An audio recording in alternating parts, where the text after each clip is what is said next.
Hey guys. Okay, I think we are live, and let me see the Yeti. My audio sounds good.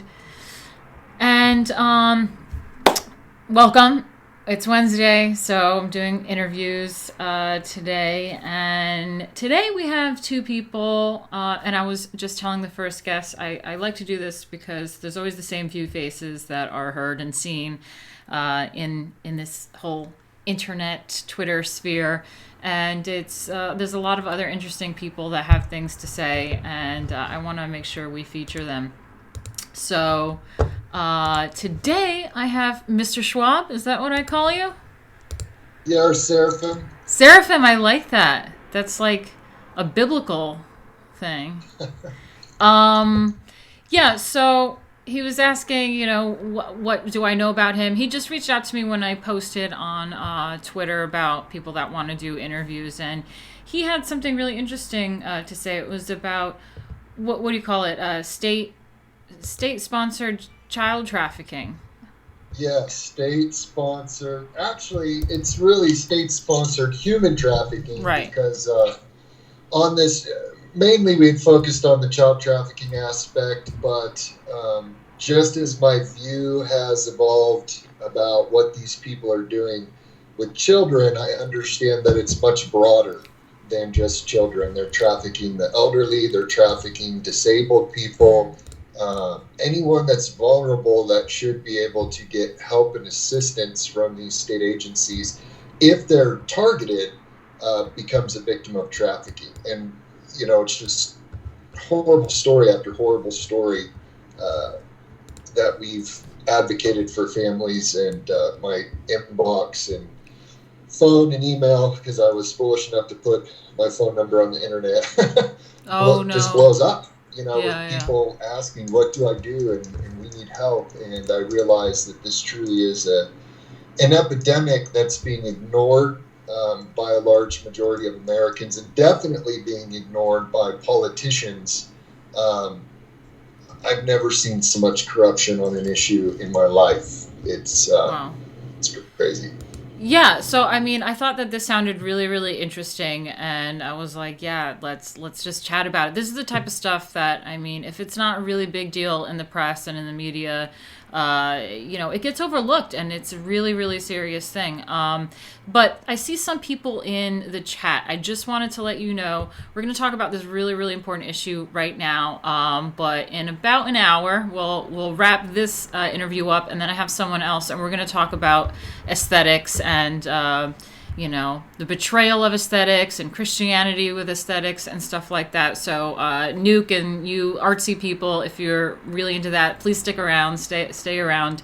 But I think this is a really important topic anyway. But someone also did say, by the way, in the chat, Jamie Demeter said, they traffic homeless people. The homeless cannot defend themselves. Yeah, what's your take on that comment? I don't know. I haven't seen a lot of that. I know that back in 2007, I was doing some activism, and I think it was pre-Facebook. But as we traveled across the country and were filming, we walked from Denver to Washington, D.C. We were protesting the Christian support of the war in Iraq, and every single county and every single state we got harassed. And so we started refusing to show our ID, and then recording what happened. Fortunately, this was before they beat you down and tasered you for these kind of things, but we came close.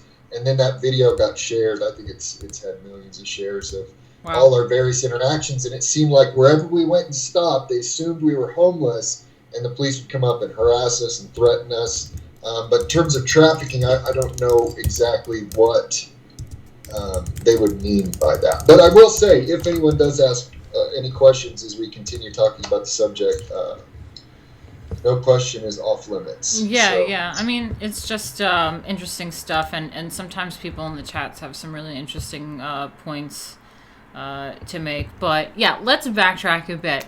So yes, Sure. who are you, and how did you get involved in this, and what's going on? What's your elevator pitch when you first start to talk to people about this kind of stuff? My name is Sarah from Schwab, and I live in Colorado.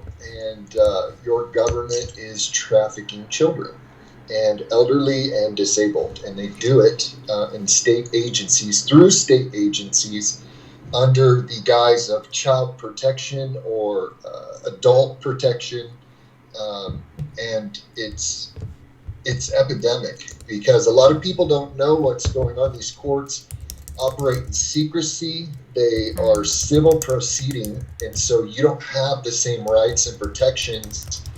And people are having their children stolen, their rights terminated, and they never see their kids again because they're adopted out to strangers. And so, how I got involved in this is my children were trafficked.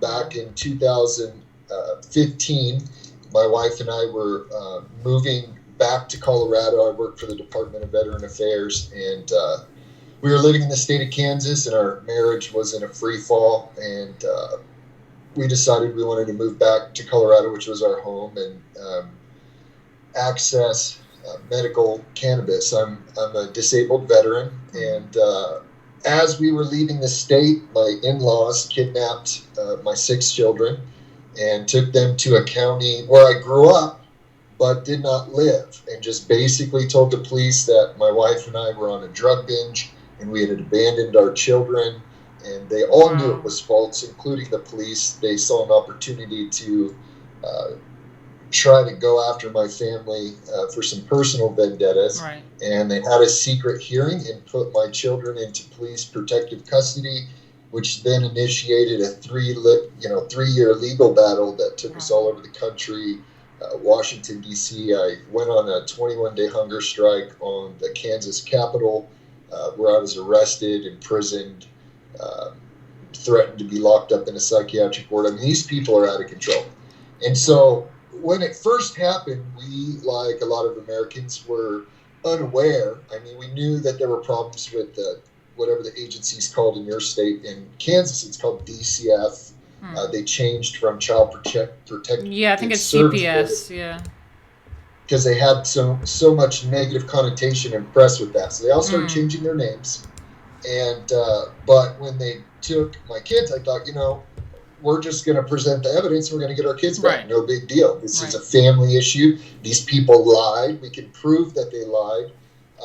And little did we know that it was a setup from the beginning, and that you don't have due process in these courts. Wow. Attorneys don't do their jobs. I mean, wouldn't you need like reasonable evidence to take someone's child away, not to prove your innocence? Well, and that's the sad thing, is the evidentiary standard in these courts for child removal.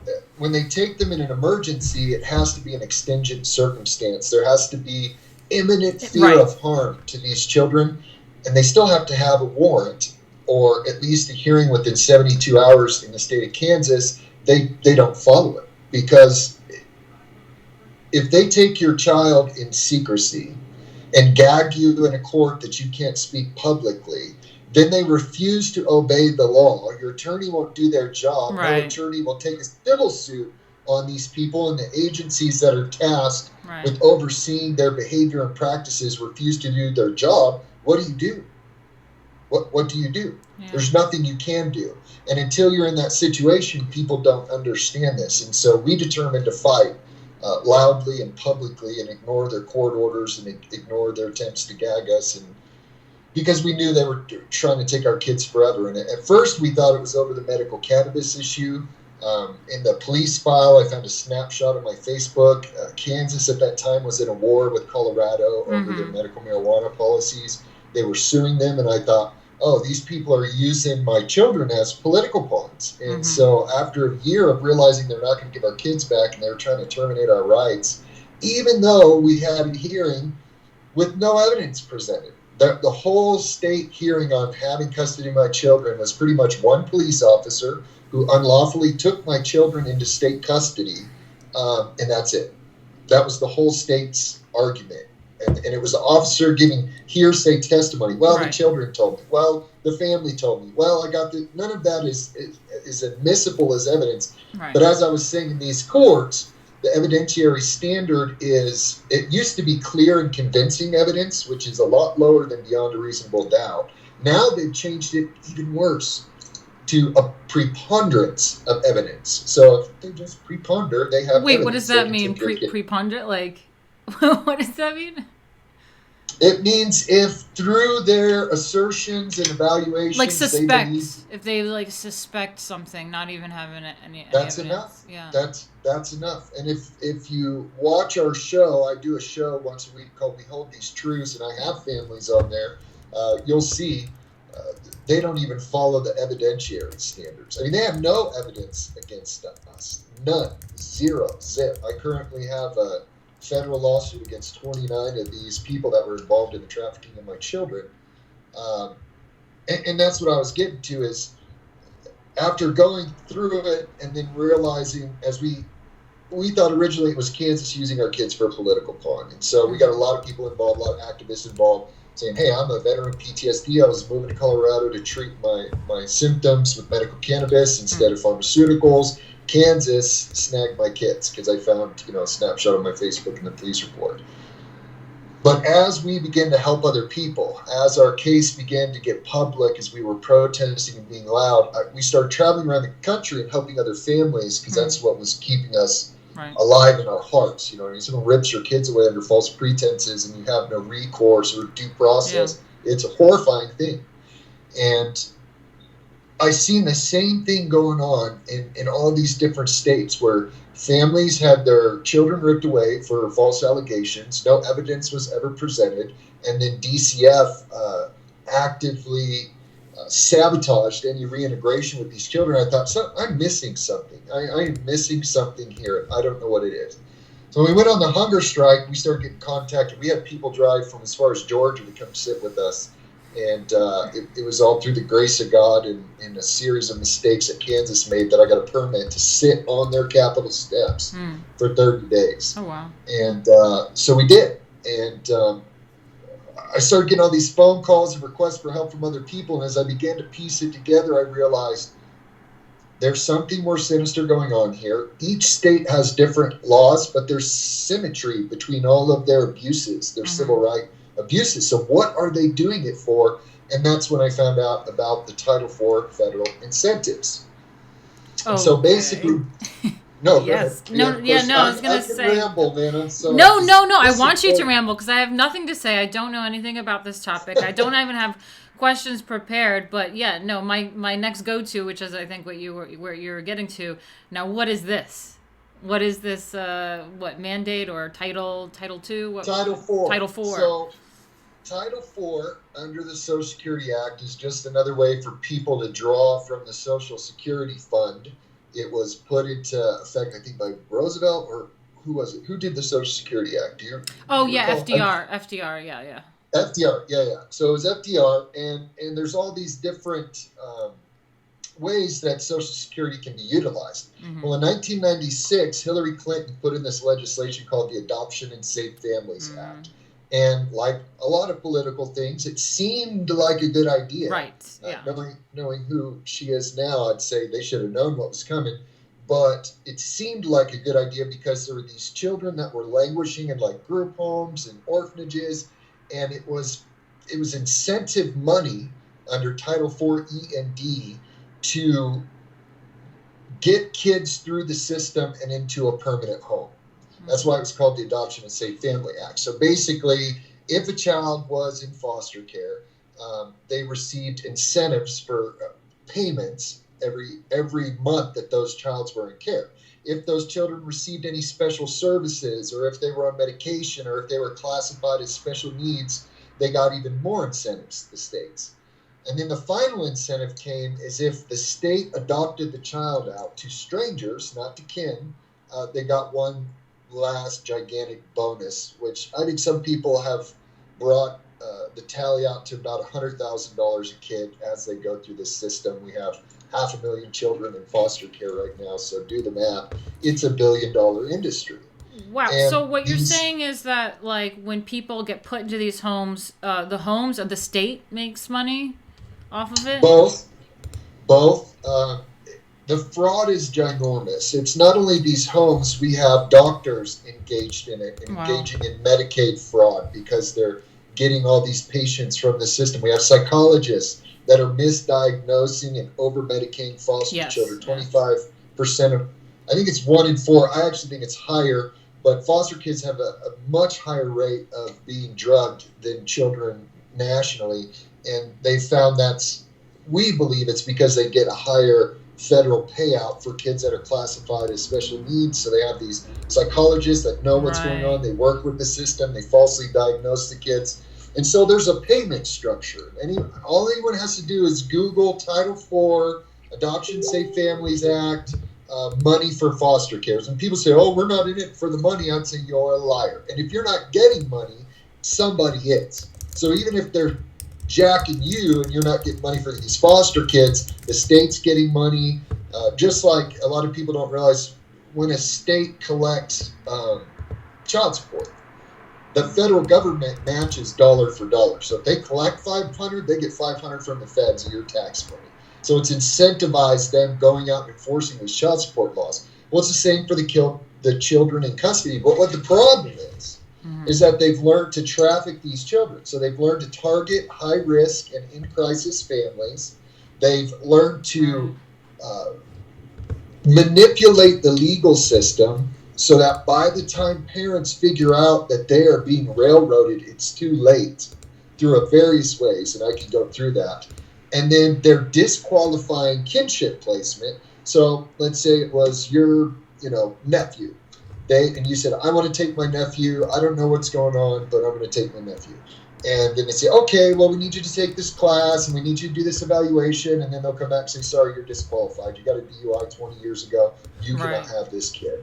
And then they'll adopt the kid out to strangers because that's the only way to get the money under the Adoption and Safe Families Act. And so through this, and it's even bigger than this, but through this, states have mastered the art of trafficking human beings. And all of this is happening under the cover of darkness. 99.9% of these family courts, they're civil proceedings, and they are secret, they say, for the protection of the children. But it's normally to gag the parents from going public with what's happening to their lives and their children. And some of them needed help. Some of them were in crisis. But our point is that when you have state agencies that are given a public trust and given an enormous amount of power to come into someone's life and turn their home upside down, and they're using it for fraud, and they're denying people due process, and they're intentionally manipulating the legal process, that's criminal. It's just criminal. So that's when we discovered they didn't take my kids over medical marijuana. Because people Google my name, we got pretty significant global media attention, and then they started attacking me based on the allegations, not on the evidence. But at first we were really convinced that this was a battle over medical marijuana. It wasn't until Pandora's box opened and I've seen all of these other families and children being victimized that I realized this is truly about money. And not for everybody, but if you look at the pattern of behavior, and when we first started fighting this back in 2015, there wasn't a lot of evidence out there. There wasn't a lot of people united. There wasn't a lot of people writing about it, but it had been going on since the 90s. You know what I mean? A lot of times prior to the internet, any activists or parents that started making headway against these agencies had their lives destroyed, and they just quit, But with the ability to network, and we helped join hands with families across this nation and some attorneys and legislators and other people to begin to raise awareness to this issue and turn around. And that's what burns me up. Like when I hear them in the Democratic debate, and I hear them saying things like, "It is criminal to rip a child away from their family," and I'm thinking, but that's happening every day to kids that are citizens, to kids in our country, to families right now. Yeah. But I don't hear any of these people talking about it because it's a huge industry, and people that come up against it get crushed. They really do.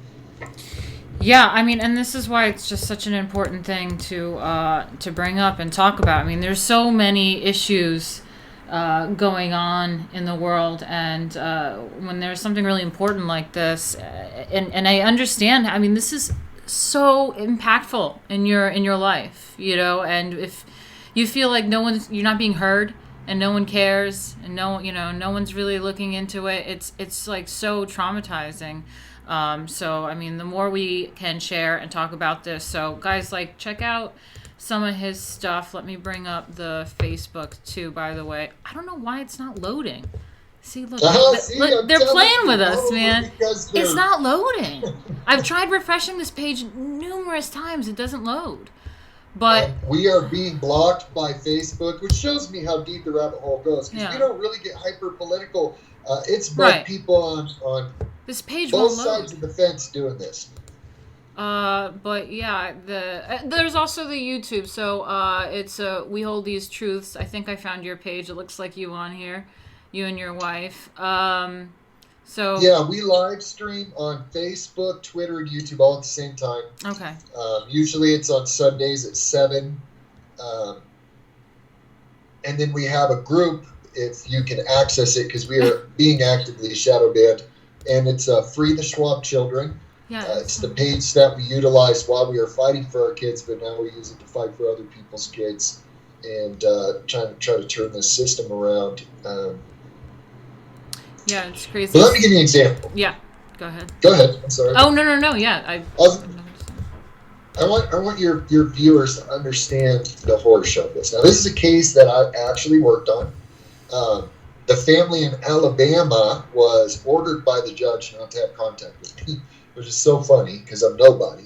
But this is how terrified these people are of getting any kind of attention publicly.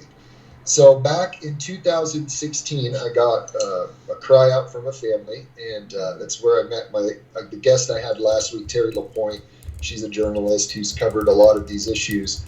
We joined hands on this case, but we have a 14-year-old girl in the state of Alabama. Mm-hmm. You can look this story up yourself, okay? It's called Baby Braylon. What's the name of the baby? Baby Braylon. So this 14-year-old girl gets raped and gets impregnated. And so she determines that she is not going to abort the child, and she is going to have this baby, which is a big decision for a 14-year-old girl to make. And so she went through the process, worked with a pro-life organization, has the baby, and we have these videos of her with the baby, and she's so happy. Like, you can see this redemptive moment in her face, that the joy of life kind of erased some of the trauma that she suffered. And within 24 hours, while she's breastfeeding, Department of Children and Family comes in, rips the child out of her hands, and says, "We are putting your child in protective custody because you are an unfit mother because you were raped." Oh my God. That's why they stole her kid. So then we have videos of her just crying. Utter shock, utter horror, bawling. What did I do wrong? I don't understand. And that girl had to fight for 2 years to get that child back. And then we saw a pattern that this was happening all over the country. Okay, now they're doing a story we just heard in Connecticut. I'd encourage you to look this up too. There was a family, it was traveling across the country. The husband was Egyptian, and the wife, I think, was American. And she was pregnant and had a medical emergency, so they stopped in the state of Connecticut. Connecticut has a law, because you asked about the evidentiary standard earlier. Mm-hmm. In Connecticut, they do pre-crime. It's like Minority Report in stealing kids, where it's called predictive neglect and abuse. Jeez. They have an algorithm they use, and if they determine that based on the factors they put in about you that you may abuse or neglect your child, they will take your child and traffic your child. But here's the horror show, and I'm telling you, just look this up, people. When she went to the hospital, they accused them of lying about who they were, accused them of being terrorists. They induced the mother, did a C-section, took the baby out, and put the baby in protective custody, and the parents are currently in Connecticut, where they didn't even live. They were just passing through the state, and they have already in 60 days terminated their rights. They will never see their child again. So we have a state that literally ripped the baby out of a womb of a mother and put that baby in foster care based on a matrix of predictive neglect and abuse on their own false information. I mean, this And is like Minority Report. You know the movie Minority Report, where they yeah, that's what I was just saying. yeah, it's like Pre-crime. yeah, pre-crime, Yeah. yeah, and I mean, this is a really scary thing too, because especially with what's going on politically, you know, I mean, I've had people put false FBI tips on me and my fiance at the time, now husband, and you know, visits from the FBI, you know, and there's people after me because of political vendetta and you know, my career ruined, all sorts of stuff, and this takes it to a whole other level. I mean, I had my Chase bank account closed, you know, things just keep going worse and worse and worse, but this is so scary because it's another kind of way of being able to ruin someone. And like in your case, you know, there was definitely someone that had a personal issue with you that kind of tipped off to get this going. Well, actually, I was in foster care as a child in that county, so these people knew me. I had kind of a troubled childhood, but not only that, back in 2007, we went back there for a wedding, and the same police officer, same prosecutor, same private contractor that contracted for the Department of Children and Family Services, their name is KVC, showed up 15 minutes before the wedding and seized one of my kids. Not even all of them, just one of them, okay?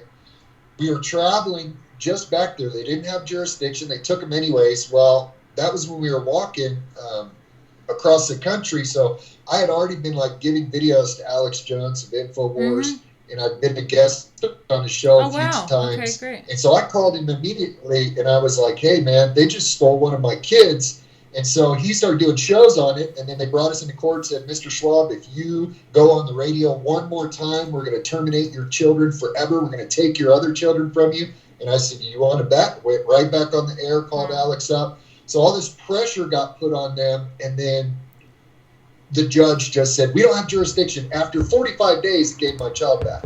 So I think that humiliation was still in the back of their mind because that police report from that incident was used as evidence for why they took our kids the second time. So, yeah, I definitely had a prosecutor and an agency because that's how they function. There's this, how dare you challenge us? Who are you to not just do what we say? We are the professionals. We are the law. You're just going to shut up and let us victimize you. And we weren't about to do that. And then if you do get some kind of victory over them, they'll do everything they can to retaliate.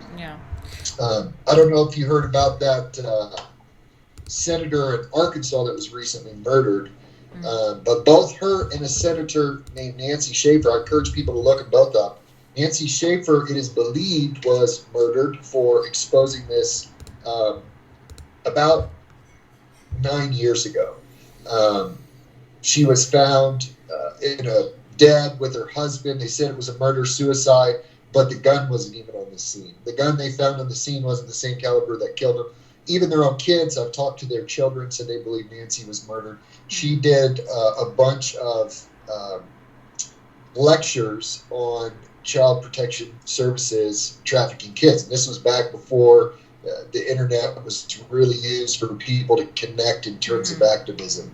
And then recently we found out that, and I haven't confirmed this, but I encourage people to dig, that senator in Arkansas that was murdered was actively pursuing investigations about what was going on in Arkansas Department of Children and Family Services. So there's dangerous people that work in this industry, well, you know, as well as naive people. You know who's from Arkansas?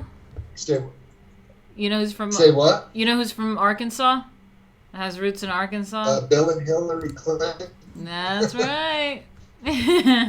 Sorry, continue. Yeah, there's roots. Yeah, and it doesn't surprise me that this legislation that started all this child trafficking came from the Clintons. It's an enormous fraud on the American people and the Social Security system. But I'd encourage people to look at some of our videos like that. We hold these truths because we have more and more stories. We're getting families on, journalists on, if we get legislators on to talk about these issues, because, and that's why I appreciate you getting me on the show, because I think it's only going to get worse, and it's getting worse. They're getting greedier and greedier and greedier, and they're starting to not care whose child they traffic. 2 shows ago, I had a lady on who's still fighting for her son, She had a special needs son, and the Douglas County school system here in Colorado wasn't doing a good job in meeting his needs and his IEP, individual education plan, and she was concerned about his well-being. So she began to shake him up and go in there and complain and talk to teachers and principal. And finally she said, you know what? I'm taking him out. I'm going to homeschool him. You guys aren't doing your job. You're not taking care of my son. You know, he's autistic. He has this real special genetic aberration. I don't remember what it was called. But so Douglas County retaliated by calling Department of Children and Family Services. They show up at her house, but she's been kind of educated on the issue. So she was like, no, I don't want any services from you guys. I'm already in counseling. I don't need any help. I have all this stuff. And they said, oh, okay. So they called her a week later and they said, well, we need you to come into the court because you can't just say you don't want the services. We need you to come in and you have to deny the services on the record. Sounds reasonable. I mean, the court case is opening up. Fine, I'll go to court. Goes to court, walks into court, they seize her child. They leave her other child with her. So you think she's a dangerous person, they would have took both children. But they only took the disabled kid. Wow. He has now been gone for over 50 days. She does not know where he is at. They refuse to tell her. The file is missing, so she has no paperwork or documentation. It took them a month to even get the order for the removal of her child. And he's just gone. And what do you do? What do you do in that circumstance? So all she can do is go and talk to the media. And fortunately, she has an attorney that's fighting for her. But I found, like with our lawsuit, it's us against 29 defendants, including Secretary of State Chris Kobach of Kansas, who's a corrupt individual. But I couldn't find an attorney to take it. No attorneys really want to take these people on. Well, taking on the state is going to be difficult for someone for an attorney to deal with. We do have an attorney with the movement. Her name's Connie Reguli, and they've tried to disbar her 9 times. Wow. 9 times. Wow. Because if you fight them and you expose them, they just like. And what's interesting, it's like what they've done to Trump. I used to tell people if these leftist Democrats, and like I said, I'm not real polarized when it comes to politics. Yeah. I'm for people and policies that are for the Constitution. I'm against people and policies that are against the Constitution. But DCF is like a whole country run by these people that have been attacking Trump, lying about him, lying through the media. I mean, I woke up one morning to an AP story that said I'd given a positive blood test for methamphetamine, completely 100% false. We even have a video of the AP calling while we're doing a live update. And I say, where did you get your evidence for this? How can you just publish a story? Oh, well, we're looking for that. That's what they told me. We're looking for that evidence. And it was like, wow, it really opened my eyes to when these people work together with government agencies and the media. It's really a hard force to oppose. Yeah, well, I did want to ask too. So where are you at now? Do you have your children back? Like, is everything okay? And now you're fighting this for other people? Yeah, I actually filed. Oh my God, sorry. I filed my lawsuit the first time back in 2016. It got thrown out because the state case was still proceeding. We got our children returned about a year and a half ago. So December of 2017, I believe. We brought it back home to the state of Colorado where we're healing. But even in the court thing, I have an 80-page complaint. You can find it if you Google Schwab v. Kobach. I'm suing him, the Department of Children and Family Services, 3 police officers, 2 prosecutors, 2 private agencies, a hospital. They locked up one of my kids we believe to retaliate against us going public and protesting. They said he was a danger to himself, locked him in a facility where he was assaulted 7 times. So my kids have healing they need to do.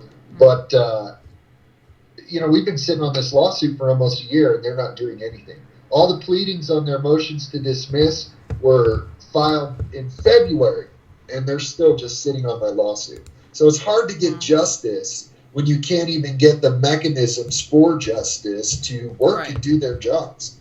I mean, we have evidence of these people committing perjury. They took our children away without any evidence, without any exigent circumstances, without any warrant, had a hearing without us present, denied my wife an attorney for months, made her defend herself in court while they were trying to terminate her rights, which she broke down and left the court. She couldn't even handle the pressure of that. And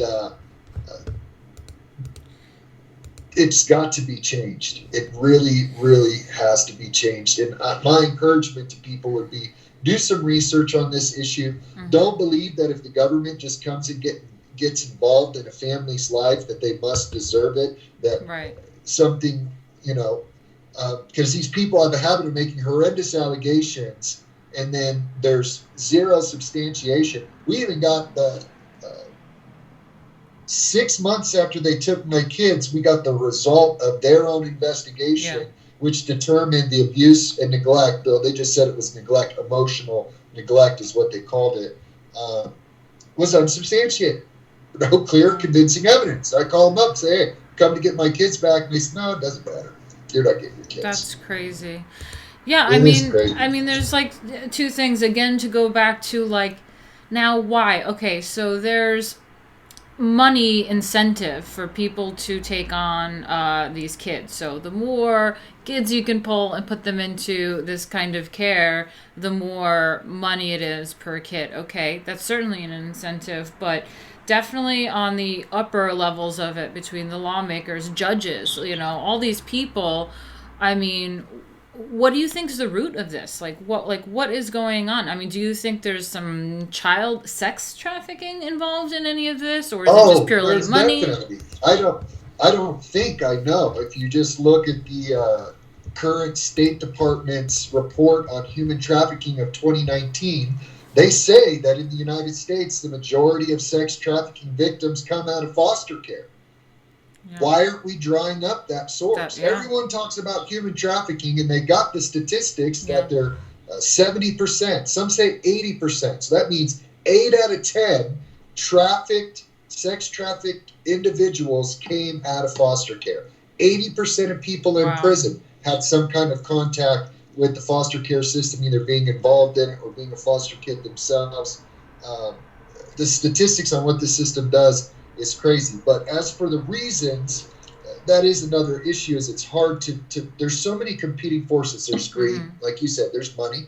People just don't care. They just want the money. There's a political ideology. People like Hillary Clinton believe that you don't own your children, that it is the state owns your children. And that's manifesting more and more in our government, whether that's through the vaccine issue or homeschooling or whatever it is, where they say, no, you can't make these decisions for your child. We say so. And then I believe there is a spiritual element. I believe there are Masonic occultists that abuse children ritually. I don't know if you've heard the story, but you guys can research this as well. There was a documentary released, what was it called? I just had it. I can't remember. Dang it. But it's not Kathy O'Brien. Boys Town, Nebraska. It's not Kathy O'Brien, is it? No. Okay. No, this happened back in the 80s, and they had a place called Boys Town, Nebraska, where they were trafficking kids out of Boys Town, Nebraska, flying them to D.C. to high-level pedophile parties. And they interviewed these kids that had been abused. So what had happened is, and it even says it, if you can find this documentary, it says it on YouTube that A&E produced it, but then someone bought the rights to it, and they tanked it, and it was never aired. But then someone from A&E, Conspiracy of Silence. Oh, okay, that's interesting. I'll look that up. And you can find it on YouTube. And this was being funded by a bank. It's also called, I think, the Franklin Affair. And there was legislators involved in exposing this. And it's pretty factual that this bank was misspending bank money to fund taking kids to prostitution parties in Washington, D.C. You can still find this video online unless they've scrubbed it. but last time I looked, you could still find it. So Yeah. I mean, that's this kind the of other stuff element. happens. You're finding spiritual, political, and financial entities that are Yeah. have their own interest in why they're doing this. Yeah, I mean, this kind of stuff does happen. I mean, child sex trafficking is a real thing. So, I mean, are you going to tell me that there's 0% of that happening inside the government? I mean, you can't say that. 0%. It's not happening at all. Well, I'm sure it is happening. And, in the UK, there was some expose that ended up coming out with like a lot of people in Westminster. I mean, Rob is in the chat. He's British, so he can tell a little bit more. He's been kind of informing me about it. I think Rob is very interested in this. I think I heard topic. about high-level pedophile Yeah. rings that were passing kids around. One of the guys was an actor or musician or something like that, but there were a bunch of other, whatever you want to call them, lords, politicians. Yeah. But, we have that own scandal here in Right. America with Epstein. Yeah. Epstein, Jeffrey Epstein and Lolita Island, and politicians allegedly flying out to have whatever they do out there with underage children. Yeah. And Not I to think mention even Trump Hollywood has tried too. to reopen that case, and they've refused to do it. Wow. Refused to do it. No, but also Hollywood. I mean, there was a documentary too about the same thing happening in Hollywood in the 80s. And this is the thing, the whole Me Too movement. I mean, yeah, I'm sure it's terrible, and there's definitely this casting couch situation. But ultimately, a lot of these victims are young boys. And there's a documentary about this one photographer who did headshots for, he did Leonardo DiCaprio as a kid. He definitely hung around and was high up there in the Hollywood headshot photography kind of world. And he did a lot of young boys, and it came out that he was abusing a lot of these young boys. And especially when there's something with like fame. Especially in the 80s and 90s, there was this, people kind of have a disdain for Hollywood nowadays, but still everyone wants like fame, right? And so when you have this aspect of almost reaching fame, it's like right there, that lends itself to being abused, and even the parents overlooking a lot of abuse going on in Hollywood. But yeah, definitely. Yeah, it's like the non-secret secret, and you even have people like Corey Feldman, who's been saying for years that there's high-level pedophile rings still operating in Hollywood. And recently just saw, I think it was an old interview, but there was an actress, she had her account hacked, and they were threatening to release nude pictures, so she just released them herself. I don't remember her name. Do you recall that? Just happened a few weeks ago. She received a lot of criticism for putting the nude pictures out on Twitter. But basically, I saw an interview with her, if any of you know who I'm talking about, where she basically said, the paparazzi isn't as bad as the fact that from when I was 6 to 14, I was repeatedly raped and molested. And everybody, she's a big Disney star, everybody knew around me. Oh, someone said Bella Thorne. Who? Bella Thorne. Thank you. Yes. And in that interview, she just straight up says, everybody knew what was going on, and nobody did anything. And we just hear story after story after story of this victimization of children that I still believe that the deepest root of it is occultic. Yeah, well, when you said that, people like the Clintons and leftists, they think that the state owns owns the children or whatever. I mean, that just reminds me of socialism, because it's their breakdown of the family unit and religion and all this stuff. It's all about the state. And so that kind of just gave me that vibe. I was like, well, it makes sense why Democrats or leftists would, think that way, is because they're really against, if you have a family unit or you have faith, then that doesn't really lend itself for you to be, this state, all about the state and respect the state and give the state everything that they want to give them. So it makes sense. Yeah, and, that's why it's hard to address and pin down, not only because there's just a general lack of awareness that this is happening. Like, I had a mom, she got her kids back around the same time we did. We were fighting for her They had 10 of her children. She had 10 Mm. children. And every single one of them were on medications. Her 6-year-old, they had her, I have the medication list. They had her on 7 medications. You're talking a 6-year-old that's not ill. They made her mentally ill through doing this. And one of those medications was Xanax. They were pumping her up with Xanax. What do you put a 6-year-old on Xanax for? You know what I mean? It's a highly addictive drug. And her son was assaulted and raped in a group home. Like, they're destroying these children, but she was gagged. And so a lot of times if you research us, you'll see me standing next to this mom. She's got tape on her mouth. We still continue to try to tell her story, but it's hard because for some reason Americans have gotten this idea that is not even an American idea, that the government is good and can be trusted. Yeah, exactly. That's not an American idea, guys.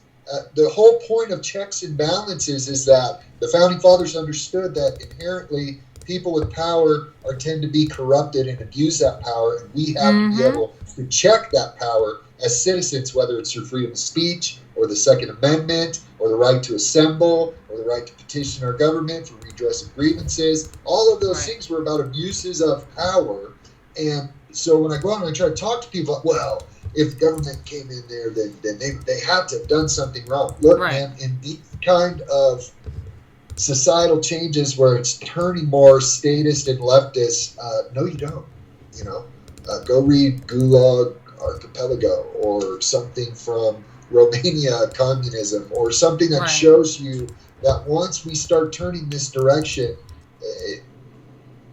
they'll just make reasons up. Yeah. You know what I mean? That was the most stunning thing to me, was going from court on a district level all the way to D.C. to the Justice Department and seeing that nobody would do anything. I literally bullhorned with families, the FBI, J. Edgar Hoover building 3 times. The last time I showed up, and it was so crazy, I walked to go in the door to talk to the FBI, and they posted guards to stop me because they knew I was coming down because we were live streaming it, and they stuck their feet on the revolving door and locked me in there. And I was like, what are you guys doing? Like, 1, you're armed. 2, what are you, scared of me? Like, why do you have me locked in this thing? And they just wouldn't even respond. So they brought out all these agents and police officers, and we just stood there for about an hour and a half, and I let families tell their story. And, you know, only thing that gave me hope is some of those agents were in tears by the time we were done. But I realized these people have to know what's going on. Yeah. They have to, because if a family member, we just had a case recently where this mom in Oregon fled because they wanted to give her daughter chemo. She wanted to treat her, and the daughter wanted to treat herself with medical cannabis. Her name's Kaylee. This case is still going on right now. They fled to Nevada, and they sent the U.S. Marshals and FBI to grab that kid and take her back. It's not even their jurisdiction. She didn't even commit a federal crime. She didn't have a warrant for arrest. So if the feds would be willing to go get these kids back for the states, they know this trafficking is going on. And I just don't get it. I don't get why we're not seeing more movement on a legislative or executive level unless these people are in on it.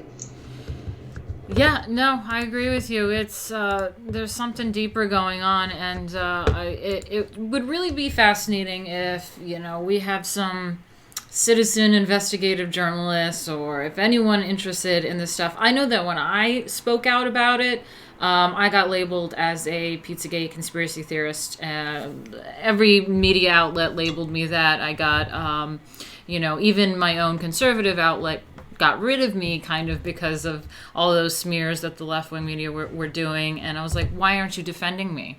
Defend me. What I said was true. I didn't say anything that was conspiracy theory. I actually talked about this Kathy O'Brien lady, what she talked about, and she brought up, you know, the Clintons. This is actually an old, I think, 80s video as well. It's her speaking at some sort of forum, and her experience with like the mind control and using she was actually from a really messed up family, sexual abuse from childhood, which created the multiple personality disorder, and the split personality kind of from trauma.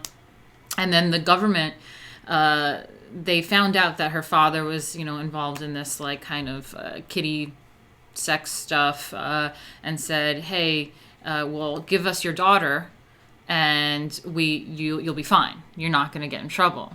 And so he gave up his daughter for these weird cult, sex, government, underground kind of stuff, and she became like this like MK Ultra slave for them, and they used her. And I think this is like actually documented too, because she brings up the Project Paperclip and all these things, and I think even the Nazis like were experimenting with trauma-based triggers and how to get people to do what they want to do. I forget what it's called. I've seen this such a long time ago, but basically when the as were the CIA with MK Ultra and other forms of mind control research. Yeah, so she was talking about that and how she was exposed to that and worked for that, and eventually some FBI agent that wasn't privy to this information ended up kind of figuring out what was going on. They ended up getting married or whatever and saved her, and had to go through deprogramming or whatever, and she was exposing all the way the Clintons in Arkansas to all sorts of corruption that was going on in the state level.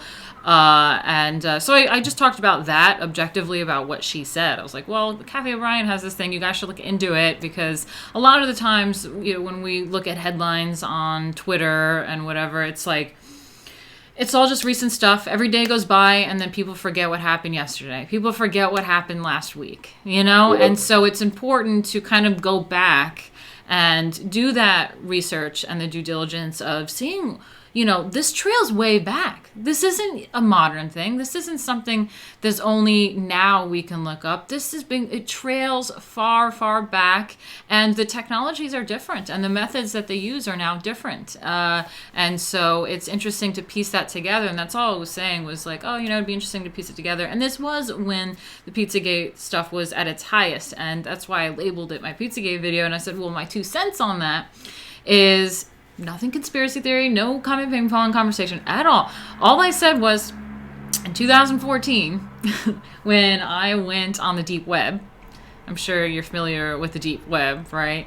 I was in chat rooms and stuff like that, and there's a lot of fucked up stuff. That's where people do the child porn and gore, really gruesome killings and stuff like that. There's links, and and someone said, be careful, don't click on links, be careful of cheese pizza. And I said, oh, well, what's cheese pizza? And they said it was code word for child porn. And this was years ago. And then so when the whole Pizzagate code word thing came out, I was like, that's actually a real code word. Like, I experienced this on the deep web years ago. This has nothing to do with, me chiming in on some conspiracy theory stuff. I was like, no, that's like actually a real thing. Like, I witnessed this myself.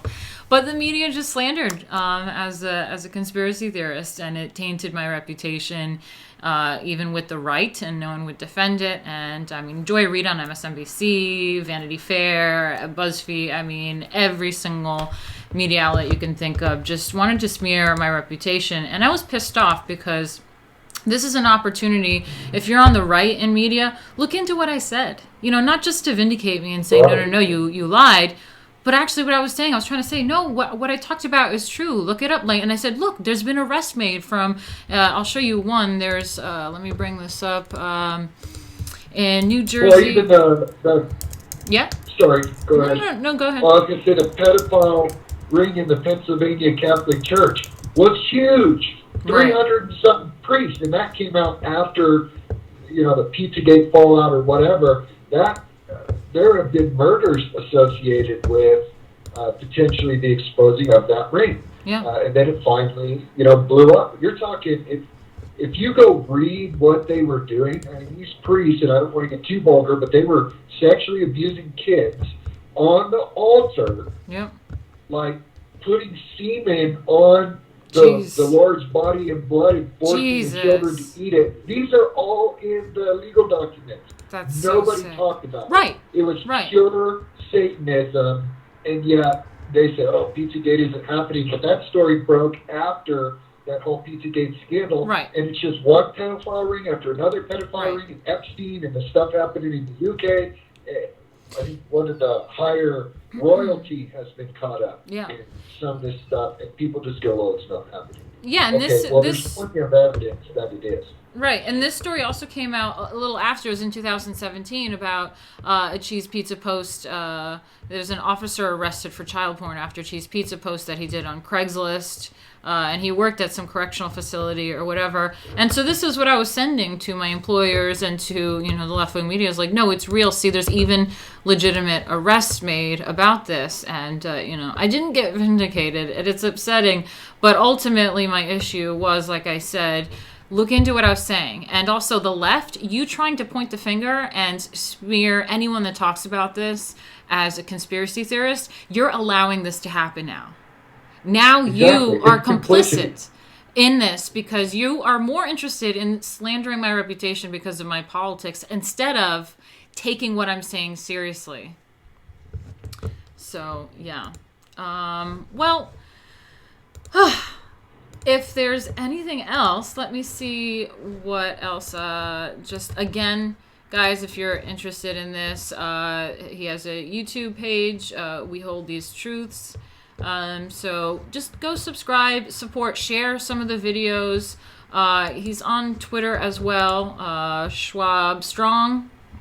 The Schwab family. Schwab Strong, yeah. So follow and share. And this is some really important information that needs more attention. And, instead of bitching about Alexandria Ocasio-Cortez, we could be, use our autistic abilities at looking into this kind of stuff. And hopefully... Well, and here's another thing that people need to pay attention to.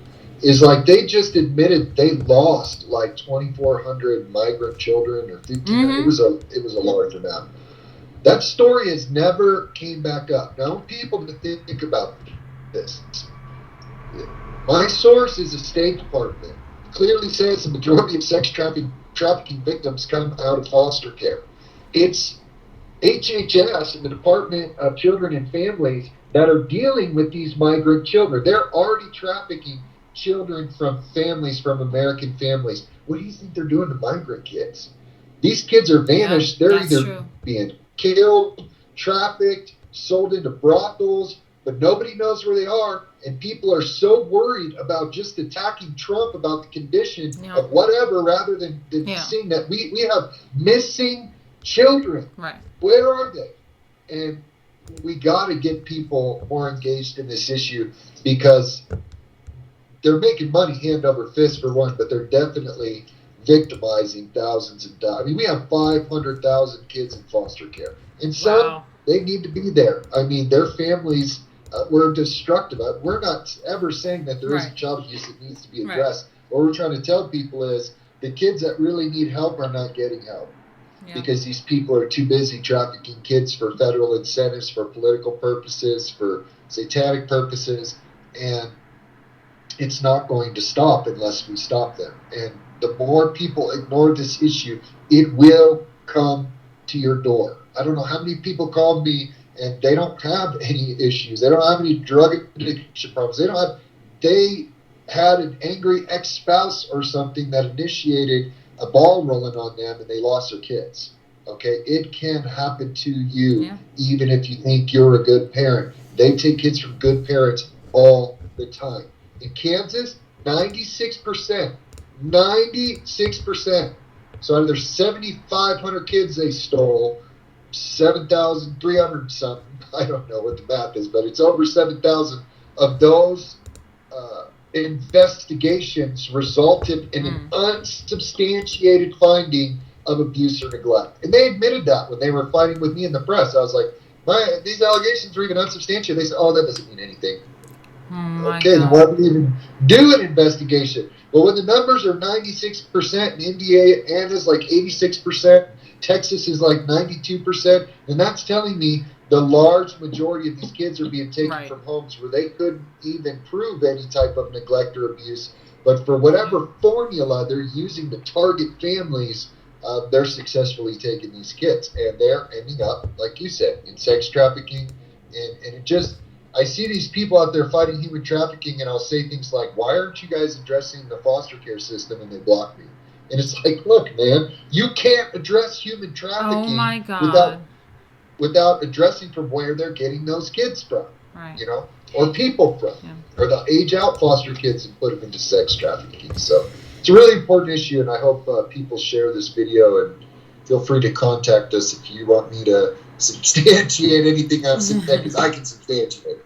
I don't care what they substantiate, but I can show you their trafficking kids. And I'm not trying to be inflammatory or excessive in the way I'm describing this. They are trafficking kids. And I didn't even get into the elderly and disabled. That's even more horrible. Yeah, well, maybe I'll have you back on. Yeah, maybe I'll have you back on, because it's really such a fascinating subject, and it's really good to have more important topics to discuss than the same old talking point over and over again, complaining about SJWs and hunting down Antifa, causing fights with them. I mean, there's way more important stuff that's going on. There's a real fight to be fought with this stuff, but I'm gonna have to have my other guest come on.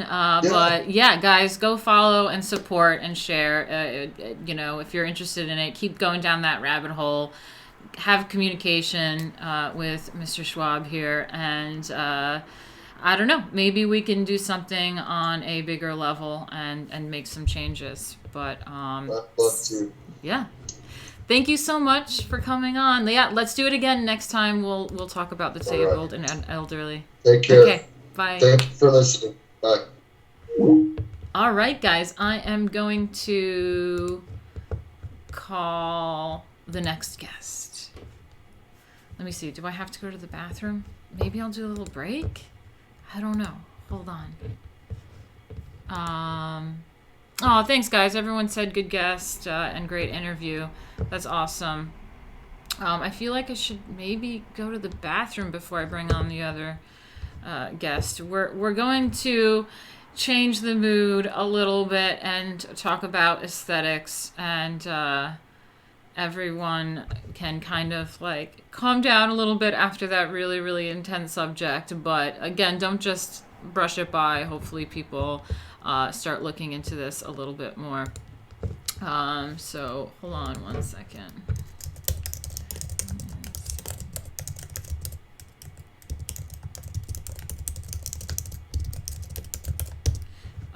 Okay, call in a sec. Gonna pee. What else is new? Okay, maybe I'm gonna just throw on. I don't want to lose people now. But maybe I'll just put on this intro again real quick. No one go anywhere. We will be talking about aesthetics and stuff like that. So I'm just going to go to the bathroom, and I'll be back in a few minutes. Okay?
Okay, we are back. Let me give this guy a call. Ooh, it's just outside. Oh no, losing a few people. Hey, hey. Hey, how are you? Good, good. I just took a little pee break, and I always lose a few viewers when that happens, so I'm hoping these pop back up a bit. But yeah, welcome. We just had a chat with Seraphim Schwab about child trafficking and stuff, state assisted, so it was really heavy and intense. And now we have you on, and I looked up some of your links that you gave me on your website, and here to talk about aesthetics with you. Yeah, not as heavy as the previous topic, but hopefully interesting. Yeah, no, it's really good stuff. So I don't know where you want to start. Maybe just like who are you? What do you do? What do you talk about? Sure. My name is Father J. Davila Ashcraft. I am an Anglican priest. Oh wow. I'm a traditionalist, cultural traditionalist, political traditionalist. I have a degree in theology and biblical studies. I'm an apologist, and I'm also very keenly involved in philosophy. I'm a member of the Evangelical Philosophical Society. Wow. I write a lot about theological topics, defense of the Christian faith, but also things like metapolitics and philosophy. So that takes me into the realm of cultural Marxism, and you know, anything dealing with culture, and that leads me even into music and art and architecture, which is why we connected. Right. As a teenager, I was in the punk scene in the mid '80s, early to mid '80s. Yes. And so I've seen the both sides of the music industry there. You know, the underground, as punk was back when I was a teenager, and pop music as it is today. And so I'm aware of the pitfalls of both, and how the left has really infiltrated our culture through the arts. And I am quite honest in saying that the church is partially to blame for that. Yeah. Yeah, I would agree with you with that. I mean, I was raised Catholic. I'm Croatian, so Roman Catholic. And, you know, I got back around to my faith through studying like alchemy and stuff like that. And I don't know what your opinion is. I'm sure you know that I'm into that, but it's not as demonic and stuff as what people think. It actually has a lot about Christ and Jesus and archangels and really amazing stuff. And so I was able to see my faith in a different angle than the normal way. And growing up, and I have to agree with you. I mean, I think I'm not really a fan of the church or the Pope. And so maybe I'm a bad Catholic, but I think that they have definitely, I don't know if you've probably noticed this, but the church and the Pope start really pandering to the left about stuff. And when I did an interview with a lady and a politician in Poland, and she said that it's the duty of the church that is supposed to kind of guide modern times to the tradition and to, you know, have that moral code in the modern times instead of modern times changing the church. Mm-hmm. Yeah, I think you're right. The Catholic Church since Second Vatican Council has taken a decidedly left turn. Yeah. And I think Francis, who I affectionately refer to as Franken-Pope, I think he epitomizes the very core of cultural Marxism in Roman Catholicism. He is that voice, but the betrayal of aesthetics started even before Francis came along. You know, that the fact of the matter is that the Roman Catholic Church at one time was the greatest patron of the arts. Right. Yeah. Yeah. And yeah. The first time that you could say a Christian movement moved against the arts was really with Protestantism, unfortunately. The egalitarianism of the Enlightenment influenced a lot of the thinking of the reformers.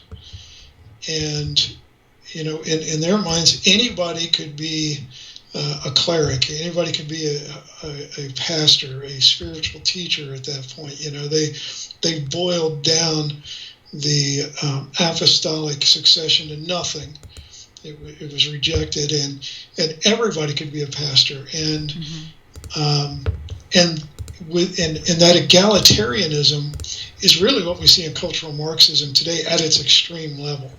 The fact of the matter is, we are not created equal in all things. Yeah. That is an absolute lie.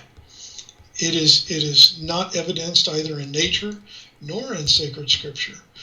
Everybody has unique gifts and talents, natural abilities, and so nobody can claim to be equal in all senses. We're all certainly equal before God with regard to salvation, but not with regard to our character and our abilities. Right. And so art and architecture began to suffer because Protestants, first of all, took this egalitarian point of view and then developed this dualistic sort of approach to the world around them, distrustful of the world, misunderstanding Scripture when it says be in the world but not of the world. It was talking about when the Apostle Paul says the world, he's talking about the system. He's not talking about the natural world. He's not talking about the beauty that exists there. And the Protestant mind developed this deep suspicion of beauty as an enticement to sin. Yes. And, you know, whereas before, even with the classical pagan arts, you had beautiful depictions of the human form. Most of them nudes, or should I say a good amount of them nudes. And this was an affront to the puritanical sensibilities of many of these Protestants, which is just absurd. Well, I'm glad you say that. Yeah, continue with the human body. And I'm glad you say that because sometimes I get attacked by, you know, LARPing Christian trad Twitter and for my Lady Alchemy stuff. And I'm pretty sure you've seen some of my Lady Alchemy stuff. None of it is vulgar or, you know, sexual in nature. It's just like what you talk about, these great works of art that are, for me, you know, I'm not made by a doctor. I'm made by God. Everything is natural on me. And so if there's any sort of nudity involved, it's kind of like these ancient works of marveling at God's creation. It's just like a flower, like a sunset. It says, you know, we're made in the image and liking of God, and look at this creature that God has created, and and beauty. You know, beauty is close to godliness. So it's really nice to hear, you know, you say that. And it kind of reinforces that my thought process is right in that. But yeah, the human form, you can continue with that. Well, yeah, the human form, it was created by God to be attractive to the opposite sex. That was part of its function, to be alluring to the opposite sex. And that is not an evil. But you see, Protestants developed a Gnostic distrust of even human sexuality. Even sex was viewed as taboo and bad in some way. That it too was a product of the fall. And I reject that notion. Well, the Protestants fact of also. The Protestants also didn't they reject like sculptures and all the ornate stuff in church and everything? yes, yes, and this was part of their rejection of the world as they understood it. They were mistaken in their understanding of what the apostle meant by the world. He's talking about the system, the governmental system, the cultural system, which was at odds with the faith. He wasn't talking about the Right. beauty in the natural world. Beauty in the natural world is a reflection of the beauty in God. And its highest form of expression in the created world, in the cosmos, is found in the human being, Right. the human body. That is the highest expression of beauty in the material world. And rather than reject that, like the Protestants have largely done, we need to embrace that beauty. It's there to remind us of the beauty of God. You know, I'm not on camera, and I'm sure your viewers are very happy at that. They would rather look at you than me. You are objectively a beautiful woman. Oh, well. And most of your viewers would rather look at you. That is normal, and it's a good thing. Yeah. Okay? But the Protestants largely rejected that. They hung on to some artistic expression in windows for a while. But if you look at even Roman Catholic churches today, the newer ones, well, you couldn't tell those apart from office buildings or what have you. They're ugly. They're lacking in aesthetics. Yeah. There is no appreciation for beauty in them whatsoever. They're hideous. A lot of Protestant churches are even taking up spaces in shopping malls, for crying out loud. There is no sense of aesthetics there. Now, Rome followed suit not long after the Protestant Reformation. Around the time of Vatican II, when Rome took that leftist turn, it too started to embrace the ugly, the egalitarian art. And that is one of the reasons why I reject what is called contemporary art. I worked for a brief time in a contemporary art museum, and I can tell you that 99.9% of the installations in that place were pure trash. Anybody could do it. But see, that's the whole point. When cultural Marxism infects culture, especially the arts, it has this egalitarian approach to them. Anybody can do art. Well, no, not anybody can. Not everybody has that talent. Yep. It goes back to what I was saying before. We're not all created equal. We all have different talents and abilities. Your talent, Martina, is you are a very good dancer. That's right. One of many talents. I've not seen you, to be honest, but apparently you were, because you were quite successful at it. Okay. Well, that's where my energy is at.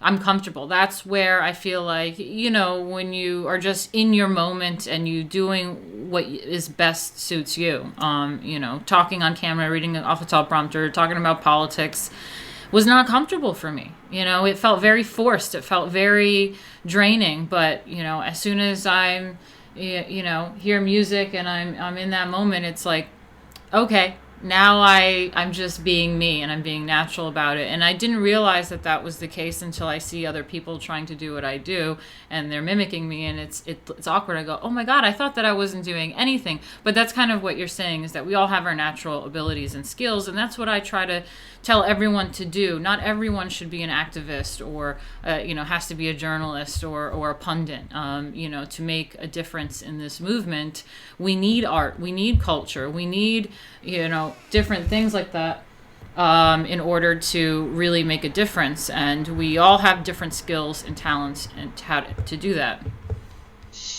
Right, and we have following the Enlightenment. The transcendental has been ignored. It's been divorced from our culture. The appreciation for objective truth, Right. for objective goodness and for objective beauty. There's this saying that we have all heard it at one point or the other, is that beauty is in the eye of the beholder. Okay, to a certain extent that is true, but beauty is objective. Our attraction to beauty is subjective. One person may be attracted to something that is objectively beautiful and another not. That doesn't mean that thing is not objectively beautiful because someone isn't attracted to it. But we've moved away from this appreciation for the beautiful, from its parameters, from its meaning. And when transcendentals like beauty are compartmentalized and egalitarianized, it becomes a mere sentiment. It becomes a historical curiosity. I mean, when you look at architecture today, can you honestly say that modern architecture even begins to approach the architecture of the medieval era, the Renaissance, or even the early to mid 1800s? It just doesn't. Yeah, no, I'm sorry if I'm being distracting. I just want to get back into this amazing conversation. I'm really excited about it. But I smell something burning in this room, and it's really, like, confusing me. I think you should go to a break for a sec. We need to find out what it is. Yeah? Yeah. Okay. Yeah, there's a smell of burning. Just check outside. I did smoke a cigarette. Outside. It's not outside. It's in here. Go to a break. We'll figure out what the burning is. Okay, just give me a second. There's a burning smell in this room. No, this is important. You go ahead. Yeah. So give me 1 second. I'm just going to put a video on. But this is the subject that I'm really have been waiting to talk about. So I want to do this. But 1 second, guys. Let me figure out this burning smell.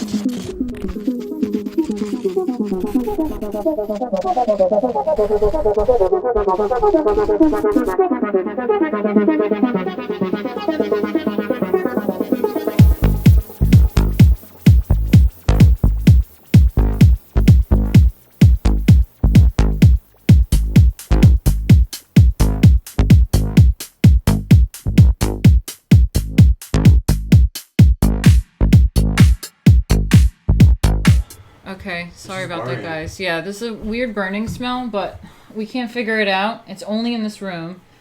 Nothing is smoking yet. I do have lights on, so it's a little concerning. Nothing's too hot. No. So, yeah, I'll just keep an eye on the smell, and if there's any smoke, I'll let you know. I have no idea what it could come from. But, I'm sorry about that, guys. Let me check on you. Make sure... Yeah, now the cat's freaking out. They're saying Jack farted. Yeah, sorry about that. Yeah. It was just very concerning. I was like, something smells. Jack, I'll keep an eye on it. I really don't know what else to do. I'm going to find it. Okay. Anyway, I'm sorry. Yeah, we were talking about the aesthetics, and people said, keep an eye on the smell. Yeah, I'm going to see if there's smoke. Once you smell something and then you start seeing smoke, then there's a problem, and you can at least find the source of it once okay, anyway. Best ostensible Catholic text I've ever read, Meditations on the Tarot, Valentin Tomberg. Okay. Yeah, brutalist. That's the thing. So I was showing here on the screen while you were talking about the church and everything. I don't know if you can see the screen, but I brought up some modern day looking churches, and I've definitely seen these types of churches around, and it's really quite sad because, and that's why it was also really traumatizing when Notre Dame happened. I mean, look at this. It's brutalist. This brutalist concrete church. I mean, how sad is that? And there's something about a church when, and like you said, it's like an office building. Like, look at this. It's terrible. But there's something about a church, like the Gothic kind of looking church. When I went to one in York, let me see if I can pull that one up. York. I know it's not my show, but while I'm here, Yes. The town I'm from, Skelmersdale, it was built in the 60s as like an experimental town, and they built this thing called the Ecumenical Centre, which was designed to be a multi-faith centre that replaced the church. Mm-hmm. And so it had like a room for tea and coffee, it had a room for worship, and it was meant for all religions. Yeah. And if you look at it, it's just this horrible 60s concrete Really? block. Yeah. And it was designed, the whole thing was designed to like completely replace the church. It was like this weird 60s thing. It's crazy. Sad. Yeah, 60s is when they kind of went anti-aesthetic, ornate aesthetics, and they went for that brutalist-looking thing, and there was a lot of agendas going on in the 60s, but... Be very wary about the smell. I think it smells better. Maybe I'm just too used to it. But anyway, I'm sorry. What was the last thing you were talking about? But yeah, the churches was in my head and what I was looking at over here, and... There's something when I was in York, an old Catholic church. I'm not sure. Yeah, St. George's Catholic Church, York. I think it looks like this. York, well, I'm not sure.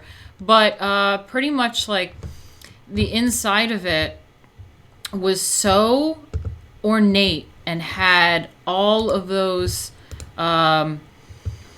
just the aesthetics and the the arches, everything was ornate about it, and the priest came out in all of his robes and his staff and his headdress. I was like, oh, costumes, yes. And the choir, when they sang, there was something about the church and the way that they built it, not only for opulence and to be closer to God and really tall and all that stuff, but the acoustics of it when the choir would sing. It sounded like angels. It was heavenly, absolutely heavenly. And I'll never forget that. It was so beautiful. So to see that become bastardized into just like an office building, I'm not into it. There was something so holy, like God's presence was there when they did it like that, all ornate like this. Well, yeah, and and you're right. It was in the '60s that this started to take effect in the Roman Church, but it also hit Anglicanism as well. Right about the same time as Vatican II, there was this modernism that was hitting the church, and it gave up on all of the beautiful solemnities. Mm-hmm. The incense was taken out. No more incense. A rood screen was removed. The altar rails were removed. The altars were turned so that the priest no longer prays ad orientem, that means praying toward God. Everybody praying in the same direction. Now he's praying in front of the people. Right. They're looking at him. It's more like a stage. Yes. It's an act. We're performing for you. Hey, look at this. And even within Anglicanism, if you look at the original Anglican liturgy, which was the Sarum Rite, was beautiful and it was ornate, just as ornate as the Tridentine Rite, if you're familiar with that, which is the traditional Latin Roman Mass. Interestingly enough, that's the very first Mass I learned how to offer was the Tridentine Rite. I was originally a Byzantine Catholic priest, but those are just gone. They've been stripped away. And I'm not saying that the liturgy has to be in Latin to be beautiful. It doesn't. There's just as much beauty in English plain song as there is in Gregorian chant. They each have their beauty, but there's no appreciation for that. And from the church, that went out into the world. The church rejects beauty, so it made it okay for Christians to reject beauty. And so things became very utilitarian. And like you said, the architecture is brutalist. Yeah. And that's being kind in describing it. Beauty and the reflective aesthetic experience are often just dismissed since they're not directly useful to modern culture in their physical lives. And that's a shame. Yeah, and that goes into, like you said earlier, about art being, religious. It's Catholic kind of art. I mean, not only a Sistine Chapel and all that, but just art in general. It's closely tied to. I mean, you're a Catholic priest, right? No. I'm an Anglican priest. Anglican. I used to be a Catholic priest. Okay, yeah, So I'm not I too was a familiar. Byzantine Catholic. I'm not too familiar with what Anglican is. I don't know. I was raised Catholic, so that's all I really know. I don't know anything else. I'm sure Jack knows. Oh, okay. It's the Church of England. Oh, no way. Okay, yeah. Church of England. Yeah, I know that. That's what he is. Yeah, he and I also share a first name, so good name there, Jack. Oh my God, that's so funny. Yeah, it's the Church of England. Huh. So why the switch over? Well, primarily because of there were some theological issues I had with Catholicism, that I was certainly more at home in Anglicanism, traditional Anglicanism. Plus, there would be no way I could ever possibly view Francis as a spiritual authority. Right. Yeah, I still consider myself a Catholic because that's what I know, but I really don't have anything for the Pope. I think he's crap. I don't think he's my spiritual authority whatsoever.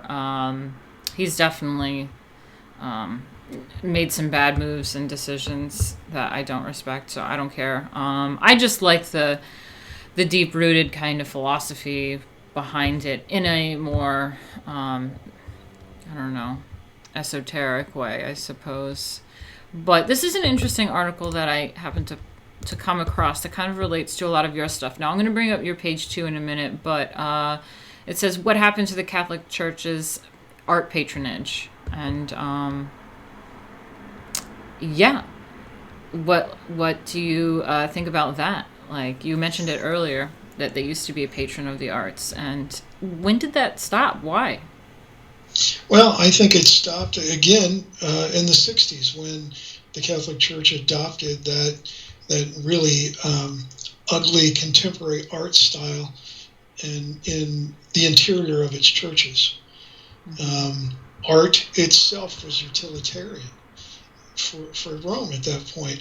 You no longer had the beautiful statuary and the ornate woodwork and the tapestries and things like that. That was gone, and instead they had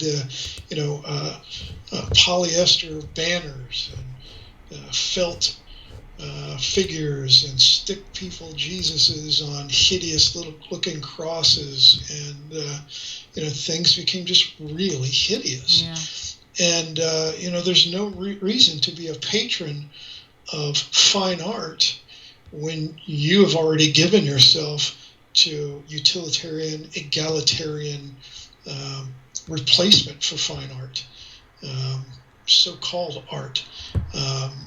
I consider contemporary art to be really anti-art. It is the antithesis of true artistic expression. Yes. Yeah, I had someone on another stream one time break down in Latin what the etymology of artist was, and something that I've always studied as well was about artists back in the day, like let's say Renaissance or whatever.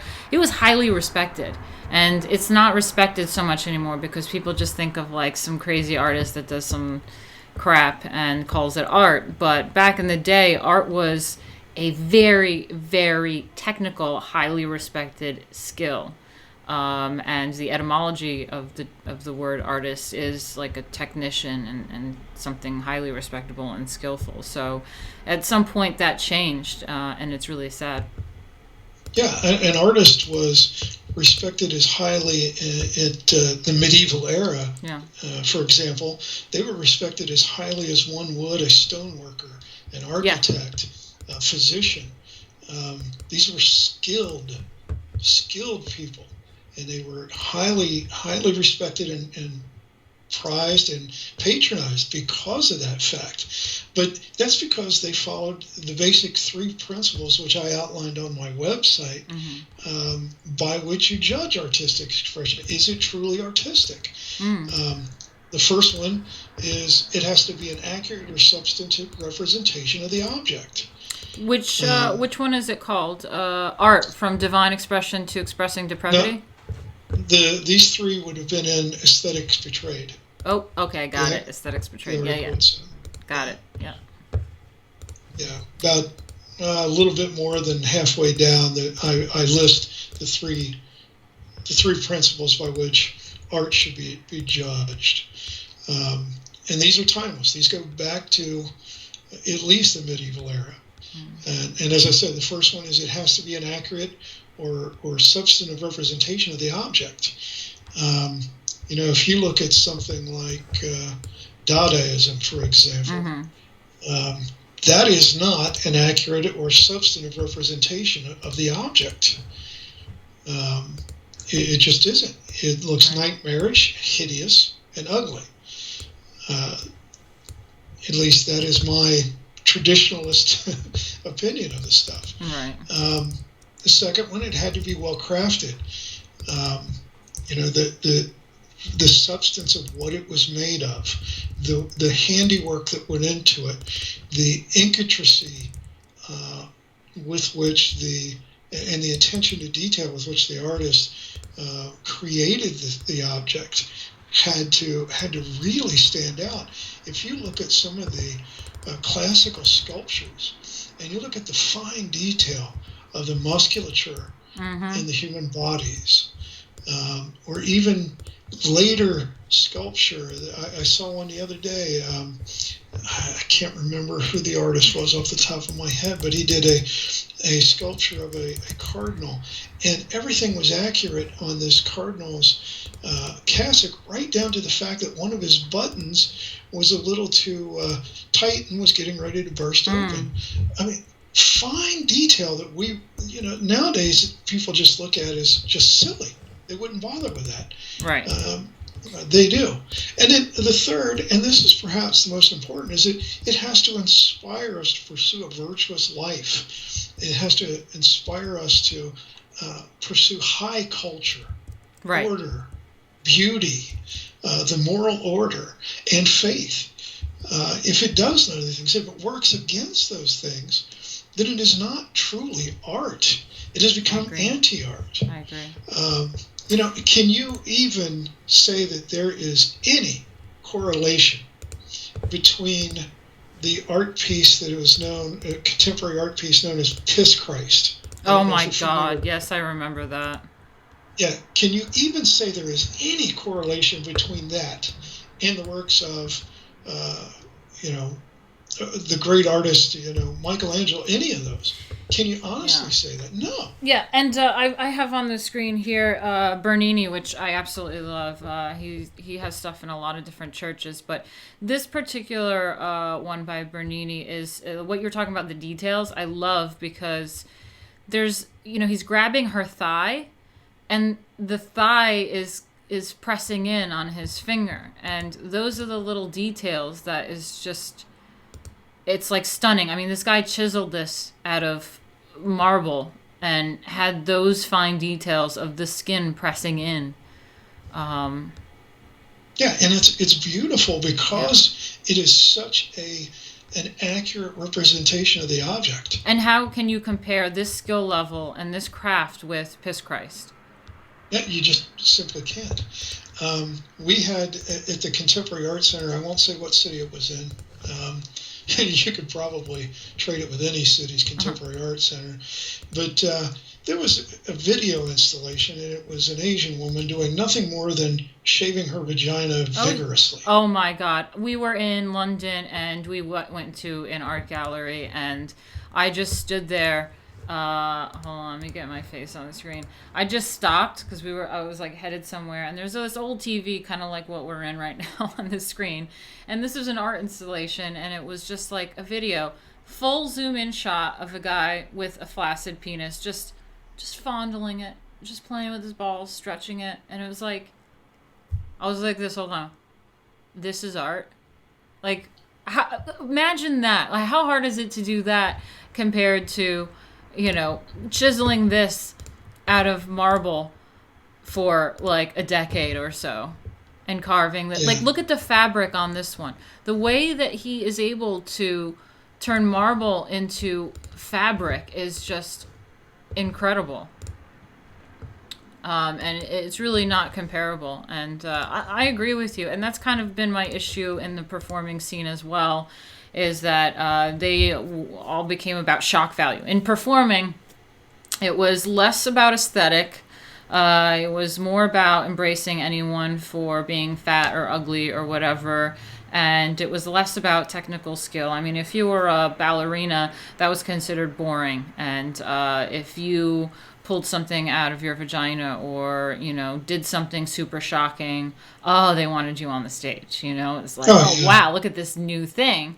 But what I had to offer, I mean, I did two things. I was trying to, I love religious depictions of saints, the Virgin Mary, Christ, whatever, all that. There was just something otherworldly about them. So I would take those concepts of, how in art you would depict a halo or something grand and just like elegantly robed or whatever. So I would take those concepts to make costumes, and I would emulate what I called sculpture dancing. So I would take like these sculptures that I was showing and, their elegant poses, and there's just the posing. I would study poses of these ancient sculptures and slowly move in slow motion to these like poses in these like outerworldly outfits. And, it was a hit for my time before they found out about my politics, because, no one else was doing that, and I wanted to bring beauty. So people went and they were on stage and they were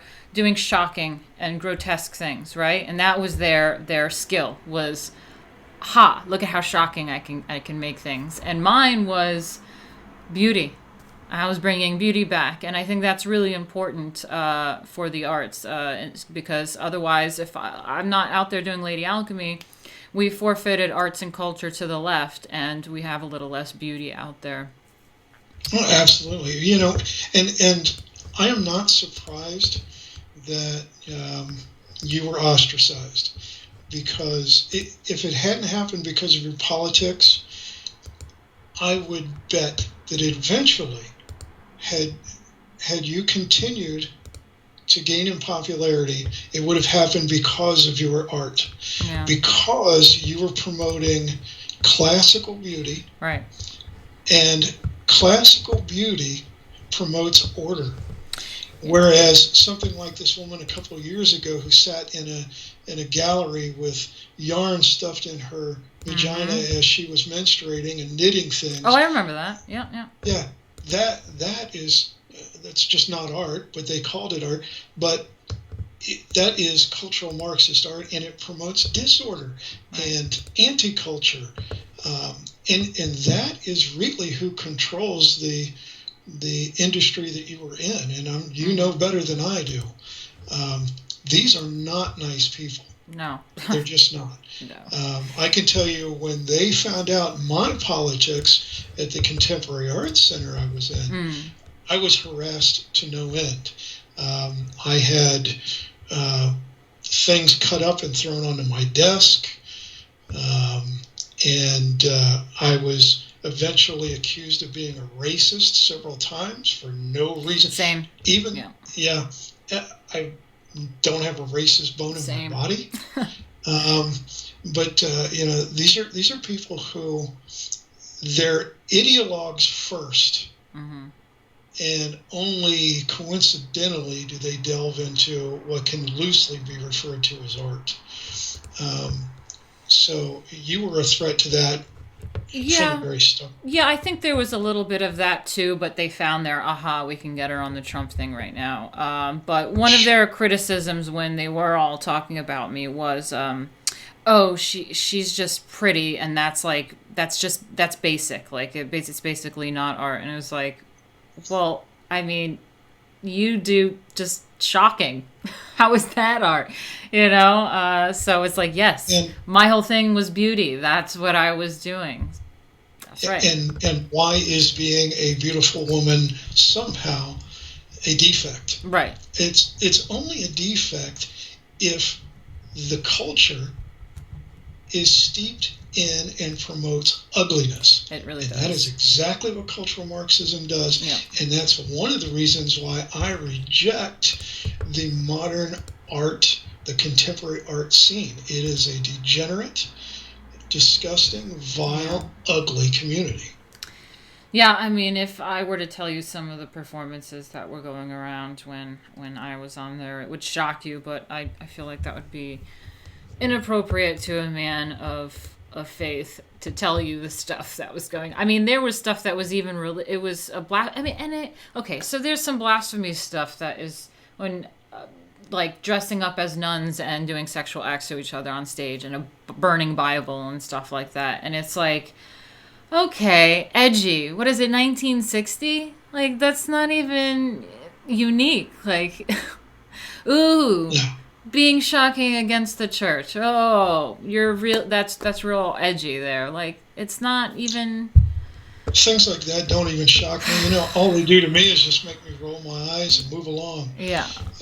You know, it's just meaningless drivel. If that is the best you have to offer, I feel really sorry for you. Yeah. I really do. And that girl in that performance was like really, really campaigning against me to take me down and ruin my life. So go figure. Why am I not surprised? Yeah. But you know, the same. It goes into our architecture. It goes into our music. Yeah. You know, while I'm not saying that there is nothing of value in you know, modern rock music, I think it's very few and far between. It's difficult to find something redeeming in contemporary music, and I don't think you can even compare it to the great composers and orchestras and symphonies of the past. I mean, there's just no comparison there. Well, the quality is not the same. Yeah, and I mean, I think that something about that too is there's something more kind of almost subliminal with some of these basic kind of repetitive sounds. It's getting people into a trance-like state, and that is also related to money. You know, these repetitive, simple things are catchier, and therefore you make more money off of and are more commercialized. When something is just, you know, a symphony is created, it's you have to have that time and dedication to I mean, back then you had to get up and go and see them and you know, you had to listen to long things, and it's considered boring nowadays to have something that long and you know, really thought out and has different moments in it. They just want that quick, simple, catchy thing to play over and over and over again and sell you a Coca-Cola while they do it. Oh yeah, I mean, I'll catch the current music every now and then, flipping through the radio dial or you know, something like that, and everybody sounds the same. Yeah, it's formulaic. There's no creativity. Most of them really can't sing that well. They don't write their own stuff, so it's not poetic. It's not coming from experience or coming from the heart. Whereas the music of the past did. It came from experience. It came from their culture. It came from their faith. It came from a love. You know, Beethoven wrote one of the most beautiful piano pieces to a woman he loved dearly. And you listen to that piece, you feel the depth of that man's love for that woman. You feel it in the music. yeah, And, you know, if I compare that to some disgusting rap song, you know, the guy talking about doing crude things to, you know, women, and you want me to think of that as music? yeah. I'm sorry, I can't do that. I cannot put those two on the same level. That this is music, just a different style. No, it's pure garbage. And again, it's not to say that everything in contemporary music is garbage. I think there are some really good artists coming out of Europe. I would say in the neo-folk genre. There's some very good artistic expression there. There's a band called Hylam. I don't know if you've ever heard of them. No. They do a very interesting stage show. Some people find it sort of neo-pagan looking. It's art. I don't find it offensive. It's artistic. But bands like Rome, for example, singing about the history of Rhodesia. Wow. And things like this. These are really good artists, and so I think there's some redeeming music out there, but it's hard to find, and you're probably not going to find it in the United States. This is the cesspool of the artistic world, in my opinion. But there's some good stuff out there. You just have to be discerning and really look. But as I said, I've not seen your dances. Yeah. I understood. I read a biography, and I guess you did burlesque at one time.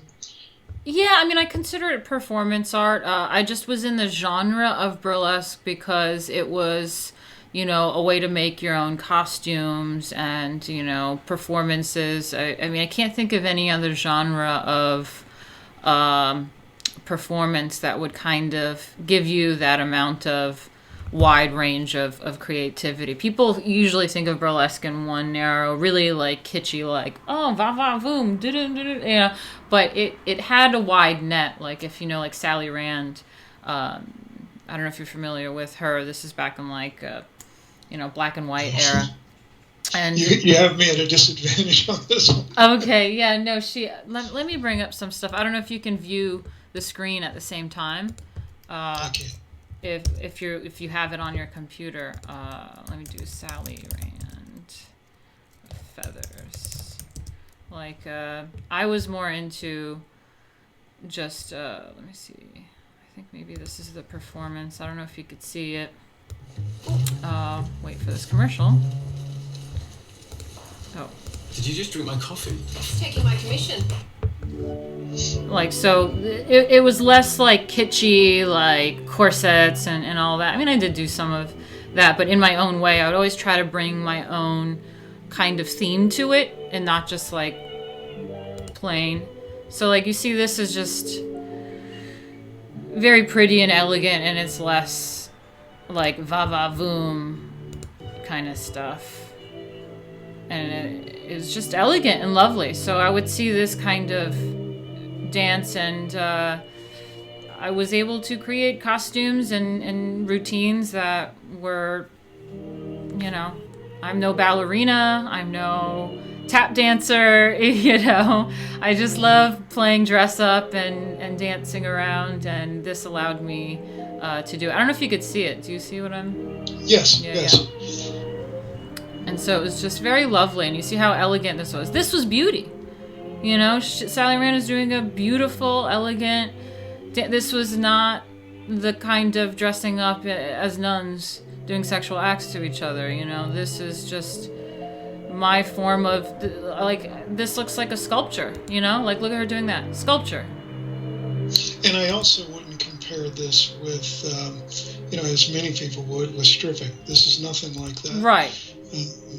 So yeah, I would agree. That's beautiful. And so I also find. Are you familiar with Bharatnatyam? No, you can send me in the Skype how to spell that, and I'll bring it up if you'd like. Traditional Indian dance. Oh, cool! Yeah. Yeah, beautiful stuff. I love to watch the performances of Bharatnatyam. I like traditional Punjabi dance. Mm-hmm. I even like what was it? I'm trying to remember the area, the world that they're in. Oh, there's a type of gypsy dance that's near India as well. That is also very beautiful. But these are traditional, I guess you could call them folk dances. um, traditional cultural dance. I really appreciate those writers' expression. I've also watched tribal dance, if you're familiar with that. Yeah. And I think there's some wonderful expressions there. Yeah. So, some people would say, well, Reverend, you're looking at women who are, looking rather alluring. Well, they're not nude. They're not getting nude. There's no intention to be nude. Yeah. What they've done is they've fused different cultural dances together, and they have tribal fusion, and I think it's a neat art form. I think it's viable. It again emphasizes beauty and grace and skill. Yeah. Yeah, so I wanted to share with you guys too. No one's seen this yet. It's actually completely unedited, raw photo, but I did a photo shoot the other day. It was actually at some old ruins. I'm in the UK right now, so we have a lot older stuff going on here than the US. And there are these old ruins of a nunnery, and I don't know if this is blasphemy or not, but I brought my headdress that was a stained glass theme, and I'm at these ruins, and this is one of the photos, just to give you an idea of some of my work as well, if you look at the screen. So yeah, that's kind of what I'm into, is making, I made that dress. I like a lot of sheer fabric, kind of like those old Bernini sculptures and stuff that just show your form through the fabric. I think there's just something stunning about that. And, I made the headdress, and it's, I don't find this to be pornographic at all. I don't see anything pornographic. Yeah. Yeah, I think it's just, that's kind of what I do. I work really hard on costuming headdresses, dance routines as well. So it's that's what I did. I consider it performance art. I hate using the word burlesque because people have this association to it. Yeah, I understand. Yeah. I understand. But I think that I think people have a mistaken understanding of the Christian theological position on aesthetics, and it's largely because of the evangelical world that fails to appreciate aesthetics and art because of that, as I talked about before, that Gnostic dualism. And so what I was hoping to do by having this discussion with you is to provide a more balanced theological perspective on this. To urge people to remember that, those great classical sculptures, somebody sat for those. Yep. Yep. There were real people who sat to model those things. Oh, yeah. Yeah, exactly. Nudity itself is not an evil. It is, I agree theologically as a man of faith that nudity should be kept, as far as the outside of sculpture, outside of artistic expression like that, it should be kept veiled.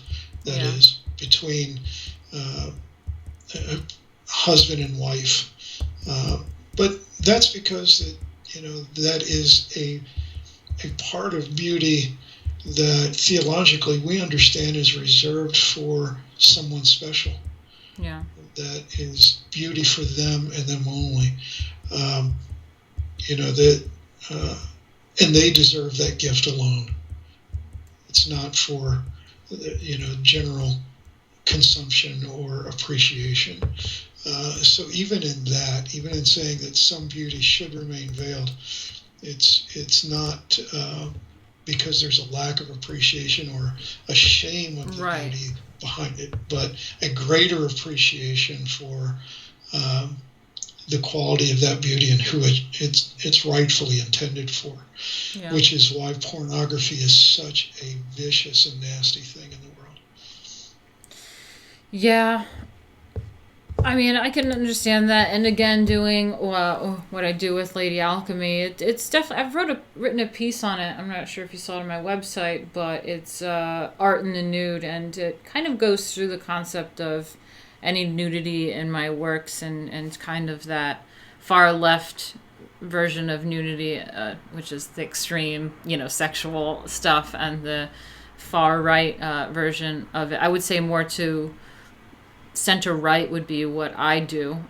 It's not pornographic, but there's definitely a far right aspect of, and I say far right not in like, not like fascism or whatever. I'm just saying, even farther right in the idea of nudity, kind of like what you say, and I certainly agree. Meow, kitty. Okay, want to come up here, kitty? I definitely agree with you with that aspect. I mean, that's something that my mother has always disapproved of, me doing the Lady Alchemy, because it's definitely that old school Catholic, that's reserved for you and your man. But, okay, what? But, it was a tough time growing up in the 2000s in New York City, and no one really, I never had any other people to talk about this stuff with. There was no... I felt like I was in another dimension from everyone else, and now there's all sorts of amazing people like you, like my husband, like the community, the people watching this right now. There's a lot more people, and so I certainly respect that that concept and that ideal. Now it's too late for me now, so gotta just have some pride in my artwork, and I definitely view it in a different way. Like, my personal life and the Lady Alchemy stuff is like two different things, and like I said, there's that spectrum that I lie on, which I think is still a little bit right compared to the craziness of the far left's nudity, but it's too far gone for me. Like, I'm already out there, I've already done that, so I can't take it back. But I do agree with that concept. I would certainly, if I had a daughter, express the same thing my mother did to me. Oh, okay, come on. And rightly so. You understand the potential pitfalls and dangers involved, and so you would be passing on your experience. You'd be failing in your responsibility as a mother not to. So. Yeah. That's good. But you said far right. I never thought you were a fascist. I've never thought you were a racist. Yeah. I paid attention to you from afar because I move in different circles than you usually. I think we converge in the traditionalist circles a bit. But I was aware of your issues with your husband and immigration. My wife is an immigrant, so I can certainly appreciate the trials and tribulations of that nasty bit of work. Please let him know that I'm praying for both of you with that situation. Thank you. Yeah, that really means a lot. Yeah, we're working on it, and luckily I had another Twitter follower that really helped out and got us some really good contacts in government that ended up talking to the FBI agent that we talked to, and sorting everything out, and it's really getting handled on a really upper level, like direct communication with FBI. So that's exciting, and I feel like things are definitely going to be handled soon, but it's definitely a time thing, where it's like years went by, and I don't have too many more years. I need to have kids soon, so it's like, let's get back to America and let's do that. And I really appreciate that, and I appreciate the prayers and the and all that. And but yeah, let me look at your website again. Actually, you gave me like 3 links, and then I started looking at other links. But is there any other kind of thing that you want to just break down? So I also wanted to show you have a book, by the way, guys. So not only follow him on that's not right. Follow him on Instagram. Let me get back up to the top here. I actually have a couple of books out. I don't really promote one; it promotes itself. That's good. Part of my priestly ministry, and this is going to really sound odd, is I'm an exorcist. Oh, so, they still do that? Yeah, we still exist. There are a few of us, and we're far between, but we still exist. And I wrote a book on the theology and methodology of exorcism. Oh, wow. I trained ministers throughout the country, and I've consulted on various television networks and TV programs on the issue. But the other book I wrote was on the myths regarding the life of Christ. That was the one you saw, The Messianic Secret. Yeah, this is what I have up on here. It's on Amazon. There is also, I think, a link on your Website. Twitter. Oh, on your website. Yeah. So if you, the website is paleoorthodoxy.org. paleoorthodoxy.org. It is also in the description of this video. So check it out. There's some really good stuff. And I'm always about, again, why I have you on and these people on. I'm just so sick of the same few faces on Twitter and in this, internet circle. So there's a lot of people that I communicate with on Twitter, just like you, that just have such fascinating, interesting things to say and talk about. It's not just saying culture war a million times. It's actually being the culture war, actually getting into deeper concepts and talking about the stuff that you do on your website here. So if you're interested in feeding your mind a bit more than just a headline, something complaining about SJWs or Alexandria Ocasio-Cortez, and you really want to get into some just like really interesting information and content, check out the website. You can subscribe to it, and there's also the book. I'm all about going back to actual books, back to paper, back to print. I love books. I love the aesthetic of books themselves as well. So get a book if you're into that, and if anything, just follow him back. It's Rev, R-E-V, I think, Reverend, is that what that stands for? Yes. What's the Reverend? So Rev Jack Ashcroft. So follow, he actually posts really amazing stuff. I've been putting it on while you talk here and there. And you know what? You do what I do with, so with my Lady Alchemy stuff, I'm a visual artist. So whether it's a video or an image, a photo shoot that I do, I always pair it with text, some sort of interesting text, whether it's a Latin phrase or something, and it's always really great because it gets people kind of talking and viewing the image in a different way. And you do something similar, so you have all these writings for your website, and you always add an image to it that is just stunning, and it kind of goes along with what you're talking about. And you do something kind of similar. The way text and images work together is really great. So thank you. Yeah. Thank you. Yeah, I was actually glad to find you on Twitter because I had originally started following a rather acerbic young lady who was on there for a while who I think you know who I'm talking about. She got kicked off Twitter and a bunch of other things. Yes. And so I was definitely glad to find your Twitter account on there and follow you because you're far closer to what she pretends to be. Thank you. And I've only seen your website once. I do find some of the photographs were really well done. I like some of the imagery. Very goth. As a teenager, I dated a few gothic girls.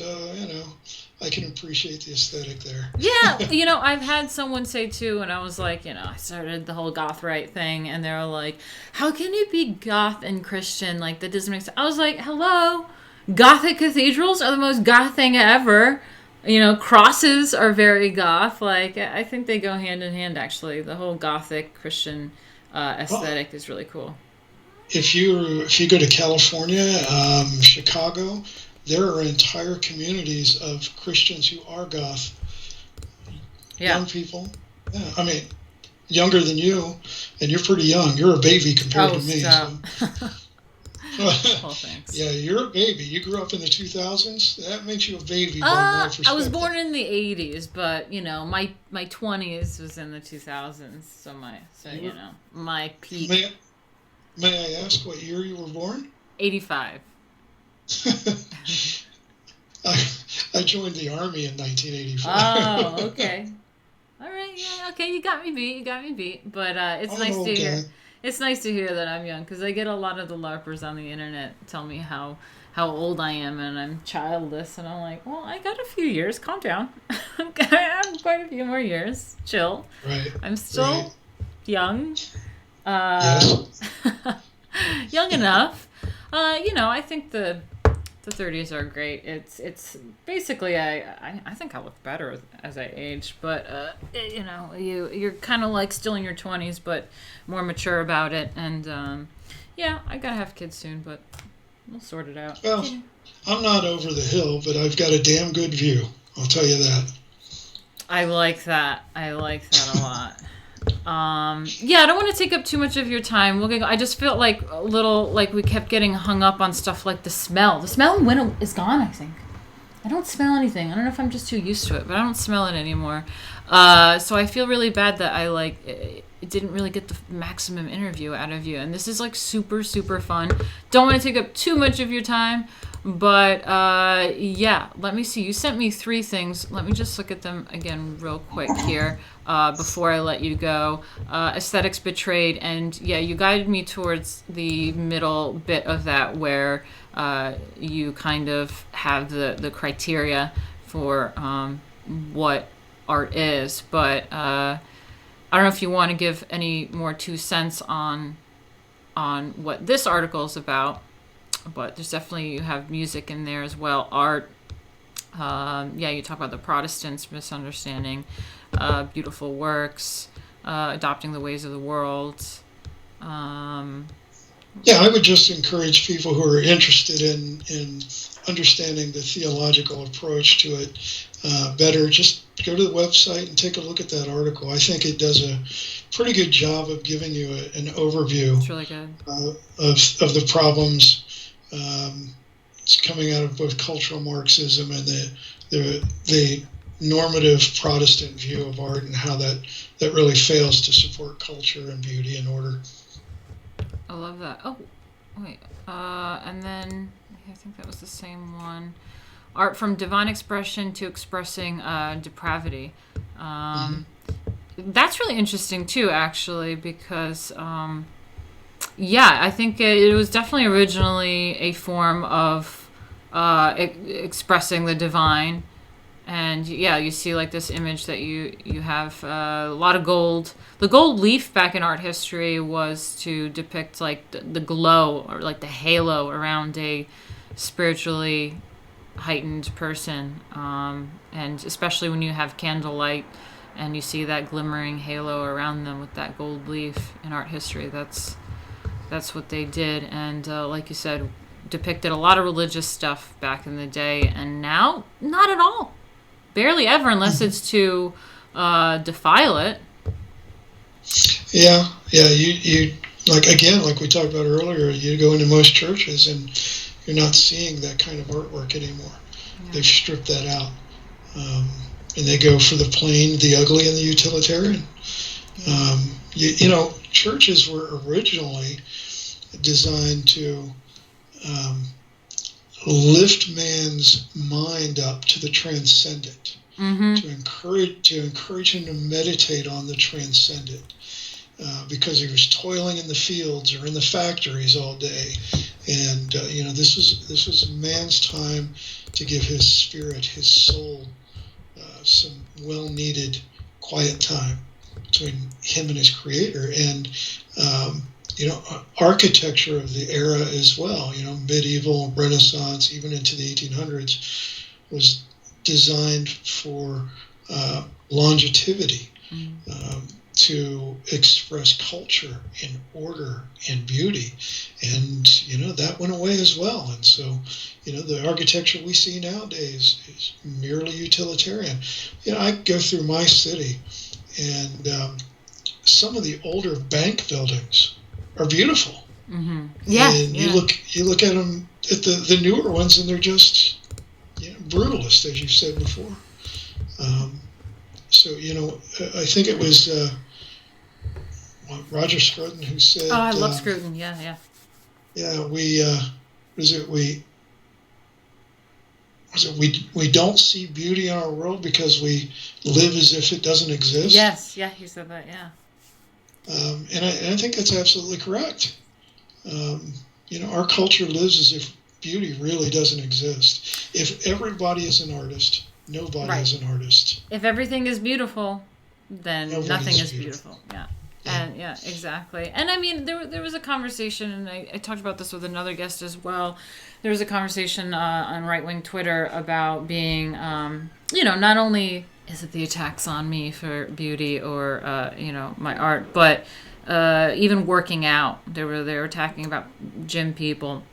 Now, here's the thing. I think working out is a right-wing thing or a conservative thing, whatever you want to call it, because it's very similar to faith, where it takes, a repetitive thing, and it's a sacrifice. I mean, it's not fun going out there and getting your butt out of the house and doing something exhausting, so there's a sacrifice to it. For me, like I went hiking, tried to get out and get some exercise today, went hiking, and I'm out there in nature, and there's a oneness with God that you get when you're physically active and getting that oxygen and being in nature. So I think there's a lot to it that is actually fairly right-wing, and we shouldn't be attacking it. Sure, you can do a little bit too much of one thing, and that's when you become obsessed with it, and it becomes vanity, and it becomes pumping drugs into you, and it can become unhealthy. But I think that in general, it is a very conservative thing to do. It's easy to just be fat and, eat whatever you want all day and not move a muscle.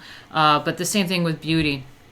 I think that we need to, it is a right-wing aesthetic or conservative, whatever, traditionalist perspective to have beauty or to embrace beauty and cherish beauty and see godliness in beauty. It's like a flower, a sunset, the nature. It's beauty is definitely not in the eye of the beholder, not objective, right? It's subjective. I don't know. Beauty is objective. Is objective. Attraction is subjective. Okay, right. And one of those two. And but similar to the working out situation, you can go too far and have an obsession with beauty, and then you start getting plastic surgery and all this stuff, and it becomes vanity. And of course, that's not good and not healthy. But in general, I think there's a nice little section to the center right where it should be appreciated and it is considered godliness. Well, yeah. Care of the body is a Christian virtue, right? And as you noted, you can take that too far, and then it becomes it becomes a problem. It's no longer a virtue; it's a hindrance to your spiritual life, and quite often to your material physical life. Because you like you said, you can start pumping in drugs and chemicals and things like that, and so it's no longer caring for the body. It's catering to the ego. Right. Yeah. The lower sensual nature of man. Yeah. No, you're absolutely correct. I've been a martial artist since I was 15 years old, and I teach. Currently, I teach 2 times a week, and I teach Christian homeschool children. Oh, wow. And I don't do it and make a whole lot of money. I don't want to. I do it as a service. I do it as part of my priestly ministry. My best students are almost always female. I don't know why that is, but the ladies always pick it up quicker. But you're absolutely right. And what does that do? Care of the body also helps to sustain beauty. Yeah. It's all very cyclical and synergistic, and the self-discipline is there. Yeah, someone said in regard to the old bank building thing, old bank buildings are always some of the oldest grand buildings in the city. Yeah, in New York City we have, of course there's some of the modern ones that are just all glass, but like a lot of the Chase ones on every corner. But there are a few old banks that are some of those old buildings. We even have like a Dwayne Reed or so that is, I don't know if you know what Dwayne Reed is, just like a CVS, a little like a pharmacy / kind of random store. And you walk in and it's one of those old buildings with pillars and ceilings. I'm a ceilings person. I love ceilings. I'll walk in anywhere and be like, ceilings are dope here. It's interesting. We have a few buildings here that still have their original ceilings, the intricate tin. Oh, I ceilings. love pressed tin. Yeah. Yes, and I always notice those things. Moldings. Yes. The littlest things I'll notice. I'll notice a doorknob, or what have you. A light fixture. If it's original, I notice it. I have a natural appreciation for beauty, and so I tend to notice things that most people look at me and just say, "Jack, you're weird." Yeah, I'm weird too. I like weird things. I like fireplaces. I like moldings. I like crown moldings a lot. I like ceilings. Yeah, stuff like that. I love it. Yeah, one of the things that I do is I collect tintypes, if you're familiar with those. What is it? Tintypes. Oh, no. Photographs from the 1800s. They were taken and pressed on pieces of tin. Mm-hmm. Early photography. And I like them because I like to look at the fashion, the clothing, the jewelry, the hairstyles, things like that of the era. And I find it beautiful and fascinating. And I don't need to know these people. I just frame them and keep them in my home because I enjoy them. Yeah, I love that. I like fashion too. Okay, we have a few super chats. I'm not sure if this person is still in here. This was during the first interview that I did, and I don't even know how to say his name. It says some weird letters like Akefos, probably Greek or something. I said $5, said keep up the fight, Martina, £1. Thanks, man. And then fuck Google too. Hey, what's up, buddy? Gave $2, and he says, can socialism and Christianity coexist? This was in regard to the very start of our conversation. If I will give a brief answer, but for an in-depth answer, I would recommend that you go to my website and look up the articles. There's an index of articles there. Look under the metapolitics section. It's listed for the articles relating to this.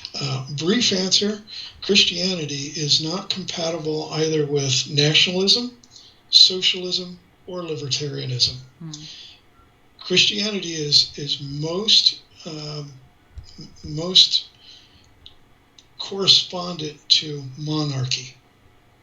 That is the political system that Christianity is the most at home in. Not any of the others. Now, that doesn't mean that Christianity cannot exist in a nationalist under a nationalist government. It certainly can. But it will find itself in conflict with nationalism when nationalism begins to elevate patriotism or the state above faith, which often happens in nationalist governments, unfortunately.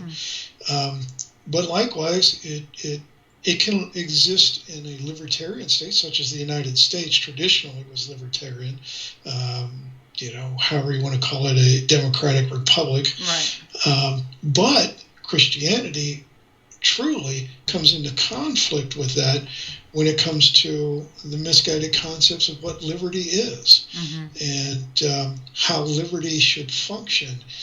And really, what it really gets down to, the brass tacks with regard to liberty, is on the level of responsibility.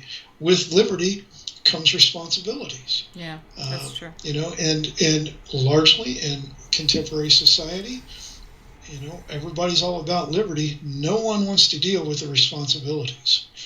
And so socialism is diametrically opposed to the Christian worldview in every sense of the word. Yeah, I would say that as well. Yeah, it's interesting that you say that about the monarchy too. It makes sense. I mean, if you think about, I know as conservatives or whatever, it's like, oh, capitalism, rah, rah, rah, but there can be a corrupt, the crony capitalism and stuff, and I could see capitalism being not very conducive for faith or Christianity or something. Capitalism. One of the problems of capitalism is usury. Right. Right. And traditionally Christians have always rejected that. Now contemporary Christians probably don't even know what the word means half the time. Yeah. I mean, that's how Jesus kind of started his whole thing, was complaining about the usury. I mean, it's one thing to say, pay your taxes, which Jesus said. It's another thing to, and Scripture says you're not supposed to be charging your brother interest on a loan. You get back what you give away. Right. That's if you want it back at all. If your brother or sister needs a loan of $100, you give them $100, and they say, "I'll pay you back." You just expect your 100 back. You don't say, "No, I want 150." And the longer it waits, the more you're going to owe me. Now that is a form of slavery, and what we have in capitalism is largely debt slavery. People are in debt and can never pay it off, and the interest accrues daily on these things, and there's no way people can dig themselves out of a hole. It's a debt slavery. Not a good system. Distributism is probably the better system. I don't know if you're familiar with that, but that's probably a better system. It's a middle road. And then T Garnett 25 gave $5. Thank you. Haven't seen you before around these parts. I hope you're still in here. He said, Martina, great show. From your experience, hopefully he's still in here. I'm answering this question. Martina, from your experience, how many performers believe talent is the domain of the left? If you are conservative, you have no soul.